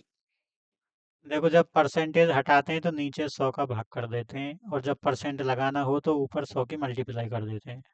ठीक है। अब ये 0.05 इसको परसेंटेज में चेंज करना है। तो इसमें 100 की मल्टीप्लाई कर दो।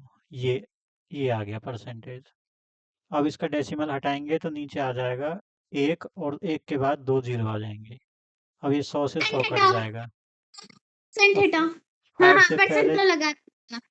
5 से पहले 00 का कोई मतलब नहीं होता, तो 5% आ गया आंसर। तो 0.05 डेसिमल का परसेंटेज वैल्यू हुई 5%। राइट 0.125 इन अच्छा तुम फ्रैक्शन एक, एज लोएस्ट 1/8, 1/8। हम्म, भाई ये 0.125 इसकी फ्रैक्शन बतानी है, तो डेसिमल हटाया तो 1 के आगे 3 जीरो आ जाएंगे नीचे। अब ऊपर आ गया 125, नीचे आ गया 1000। अब ये डायरेक्ट 25, 5 जा 125, 25 4 जा ऐसे, 5 1 जा 5, 5 8 जा 40, 1/8 आ गया। अच्छा तुम मुझे एक बात बताओ, जैसे मैंने तुम्हें बताया परसेंटेज हटाते हैं तो नीचे 100 आ जाता है, और जब परसेंटेज लगाना हो तो 100 की मल्टीप्लाई कर देते हैं। अब जैसे मैं बोलूँ 2/4, सॉरी 2/5, इसको परसेंटेज में बदलना है, इस फ्रैक्शन को, तो क्या करूँ? 2/5 मल्टीप्लाई 100, हाँ 100%, तो कितना आया बोलो? 40। 40% आ गया। अब कौन बताएगा मुझे कि अगर मुझे 1 को, एक नंबर है 1, इसको परसेंटेज में चेंज करना है तो कितना आएगा?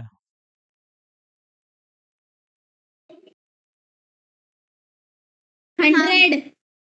हाँ तो 1 में मल्टीप्लाई कर दो 100 की, आ गया परसेंट, 100 1 जा 100% आ गया। 2 को परसेंटेज में चेंज करेंगे तो कितना आएगा? 200%। अब देखो मैंने तुम्हें एक चीज़ बता दी बहुत बढ़िया, 2 का मतलब होता है 200%, 1 का मतलब होता है 100%, 3 का मतलब होता है, 3 का मतलब, 300%। अब ऐसे ध्यान रखना, कोई पूछे ना 9 का परसेंटेज वैल्यू बताओ, 9 एक नंबर है, तो 100%। 900 हो गया 900%, 2 का 200%, 3 का 300%। आगे चलो, क्वेश्चन नंबर 196। पापा आपने ये सिखाया नहीं है, एक्सटीरियर, एक्सीडेड। हम्म,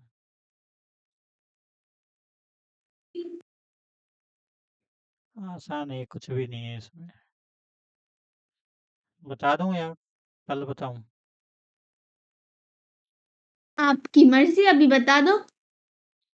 चलो अभी बता देता हूँ, खत्म कर देते हैं 200 क्वेश्चन। 196,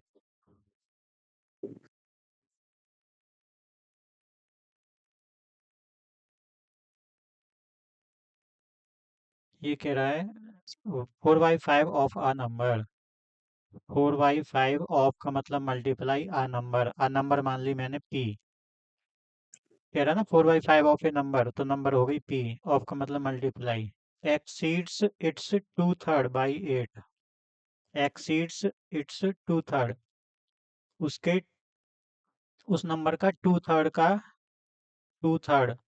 ऑफ का मतलब मल्टीप्लाई, और नंबर वही है पी, एक्सीड करता है मतलब ज़्यादा है, कितना ज़्यादा है?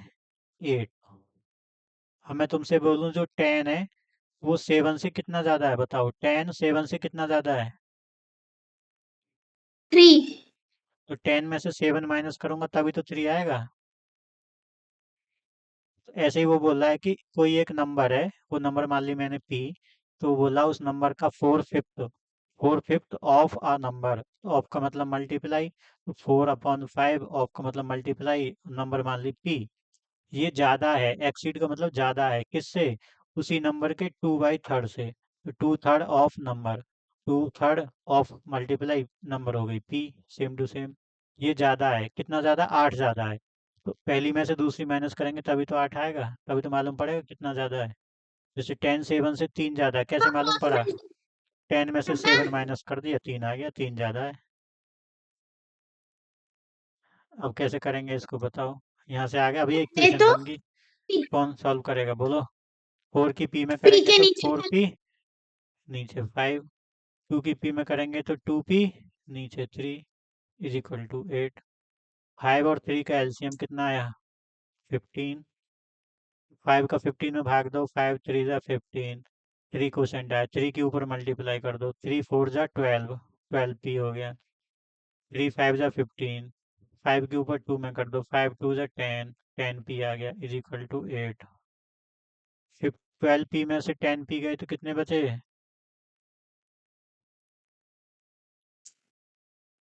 2 मुंह में आवाज पी नहीं है क्या? 2p upon 15 is equal to 8। हाँ। अब 8 के नीचे 1 मान लो, क्रॉस मल्टीप्लाई कर लो। 2p की 1 में करी तो 2p, 15 8 जा, ऐसे ही लिख लो, मत करो मल्टीप्लाई। अब लेफ्ट साइड में p रखो, 2 जो मल्टीप्लाई में p के साथ वो उधर डिवाइड में चला जाएगा, 15/8 के नीचे आ जाएगा 2। 15 मल्टीप्लाई 8 अपॉन 2। दिख रहा है तुम्हें? लिखा हुआ दिख रहा है कि नहीं? दिख रहा है। 2 से 8 काट दिया 4 टाइम्स, तो p की वैल्यू कितनी आई बोलो? 60। 15 4 जा 60, तो 60 आ गई। पूछा क्या था इसने? द नंबर इज, नंबर ही पूछ रहा, वो नंबर क्या है? तो वो नंबर 60 आ गई। वो नंबर हमने p मानी थी ना, let the number be p। p की वैल्यू आ गई 60 है वो नंबर। ठीक है। अगला कह रहा दी ratio between two numbers is 2:3। If the consequent is 24, the antecedent is.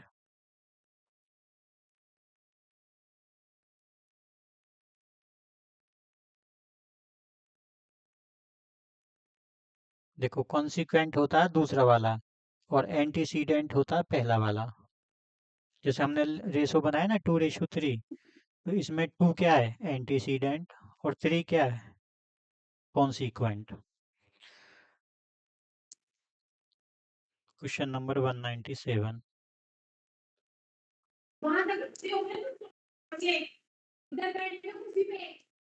The ratio between two number, दो नंबर है उनका रेशो दे रखा है 2:3। तो ये कह रहा है कॉन्सिक्वेंट नंबर है 24। तो पहली नंबर हो गई 2p, और दूसरी हो गई 3p। तो जो दूसरी नंबर है ना 3p, इसकी वैल्यू दे रखी है कितनी? 24। 24। तो p की वैल्यू कितनी आ गई? 24/3 इज इक्वल टू 8। तो p की वैल्यू 8 है तो एंटीसीडेंट कितना हो गया? 2p। 2p की वैल्यू कितनी हुई बोलो?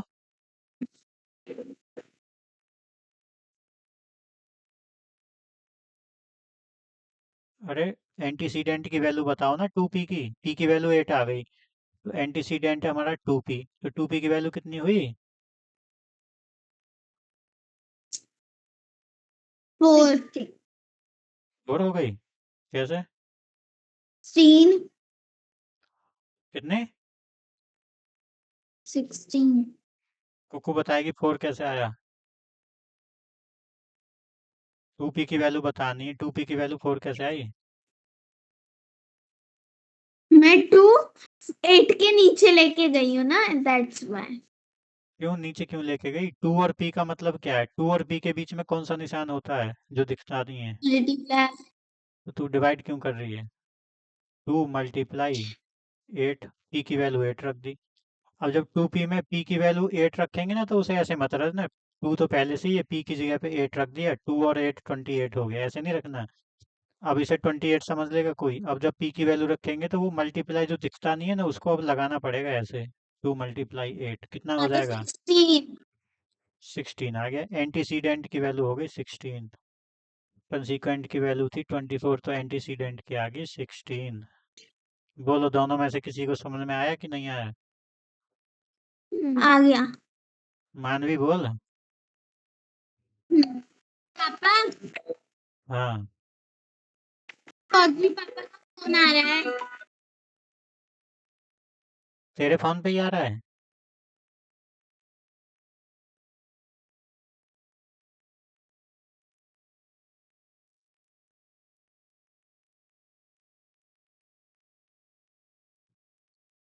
सुनो। पापा। हाँ। हाँ, बोलो। क्वेश्चन नंबर 198 तो आता है तुमको? 198 है क्या? What is? हाँ, आता है। भाई ये कह रहा है 3 स्टार 63504। इसमें स्टार की जगह पे क्या आएगा अगर ये नंबर 11 से डिविजिबल होगी तो? Four four four four four इन डिजिटों को देखो, ऐड कर लो। थ्री आया। प्लस एक सिक्स प्लस 5 प्लस 4 कितना आया? और इनको ऐड कर लो और इनको माइनस कर दो।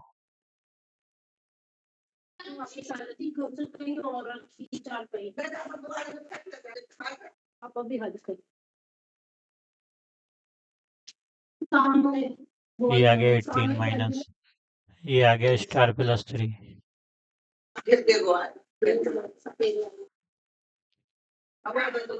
स्टार माइनस के अंदर मल्टीप्लाई कर दो, माइनस के स्टार और माइनस के 3। 18 में से 3 गए तो कितने बचे? 15 माइनस के स्टार।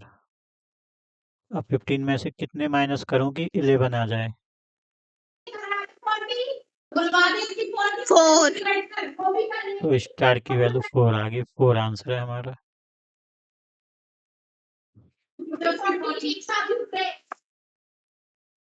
अगला सवाल है 199। इसका है सी। बहुत बड़ा सवाल है भाई। ये बहुत छोटा है, देखो। इसने बोला है 4691157 मल्टीप्लाई करनी है 9999 की।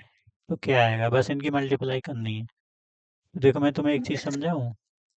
जैसे कोई बोले ना, जैसे कोई बोले ना कि 76 में 9 की मल्टीप्लाई मल्टीप्लाई करो।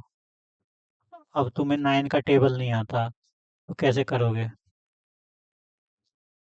है भाई, तुम्हें 9 का टेबल नहीं आता तो कैसे करोगे? ऐसे लेकिन करोगे। हमें तो ट्रिक है अपना है। देखो दूसरा ट्रिक बहुत आसान है। तुम्हें मल्टीप्लाई 9 की जगह 10 - 1 लिख सकता हूँ ना। 10 में से 1 गए तो हाँ। 9 ही होता है ना। अब मैं इसकी 76 की ब्रैकेट में अंदर मल्टीप्लाई करूंगा तो 76 की पहले 10 में करूंगा और फिर 1 में करूंगा।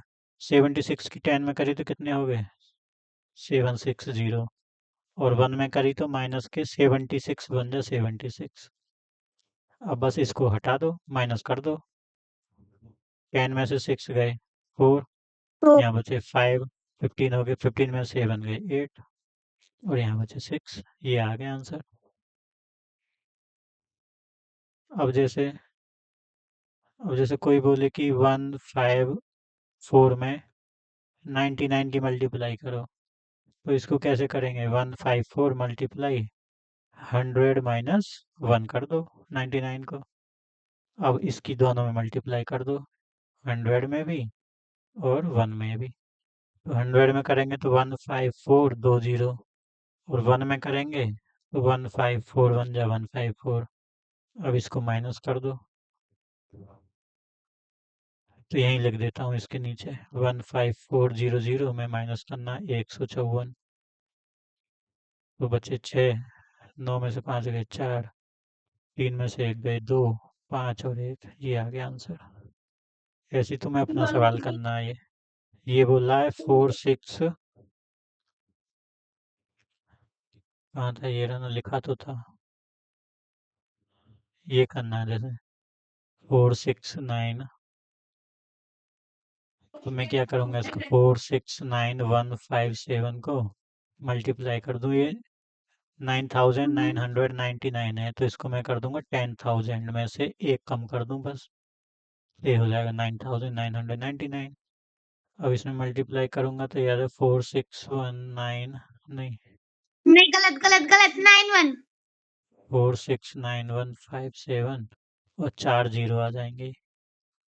और इतने वन जा इतने होते हैं वो नीचे लिख देंगे। 157469, इसको माइनस कर देंगे बस इसमें से। देख कितना आसान हो गया, फटाक। यहाँ 10 में से 7 गए 3, 9 में से 5 गए 4, 9 में से 1 गया 8, 9 में से 9 गए 0। यहाँ 6 बचा, 6 में से 6 गए 0, 5 में से 4 गया 1, 1964 ये आंसर आ गया। कौन सा ऑप्शन से मैच कर रहा बताओ? 46911, 46911, 00843। आसान है कि नहीं बता ऐसे करना? ऐसे करना आसान है कि नहीं बता? है।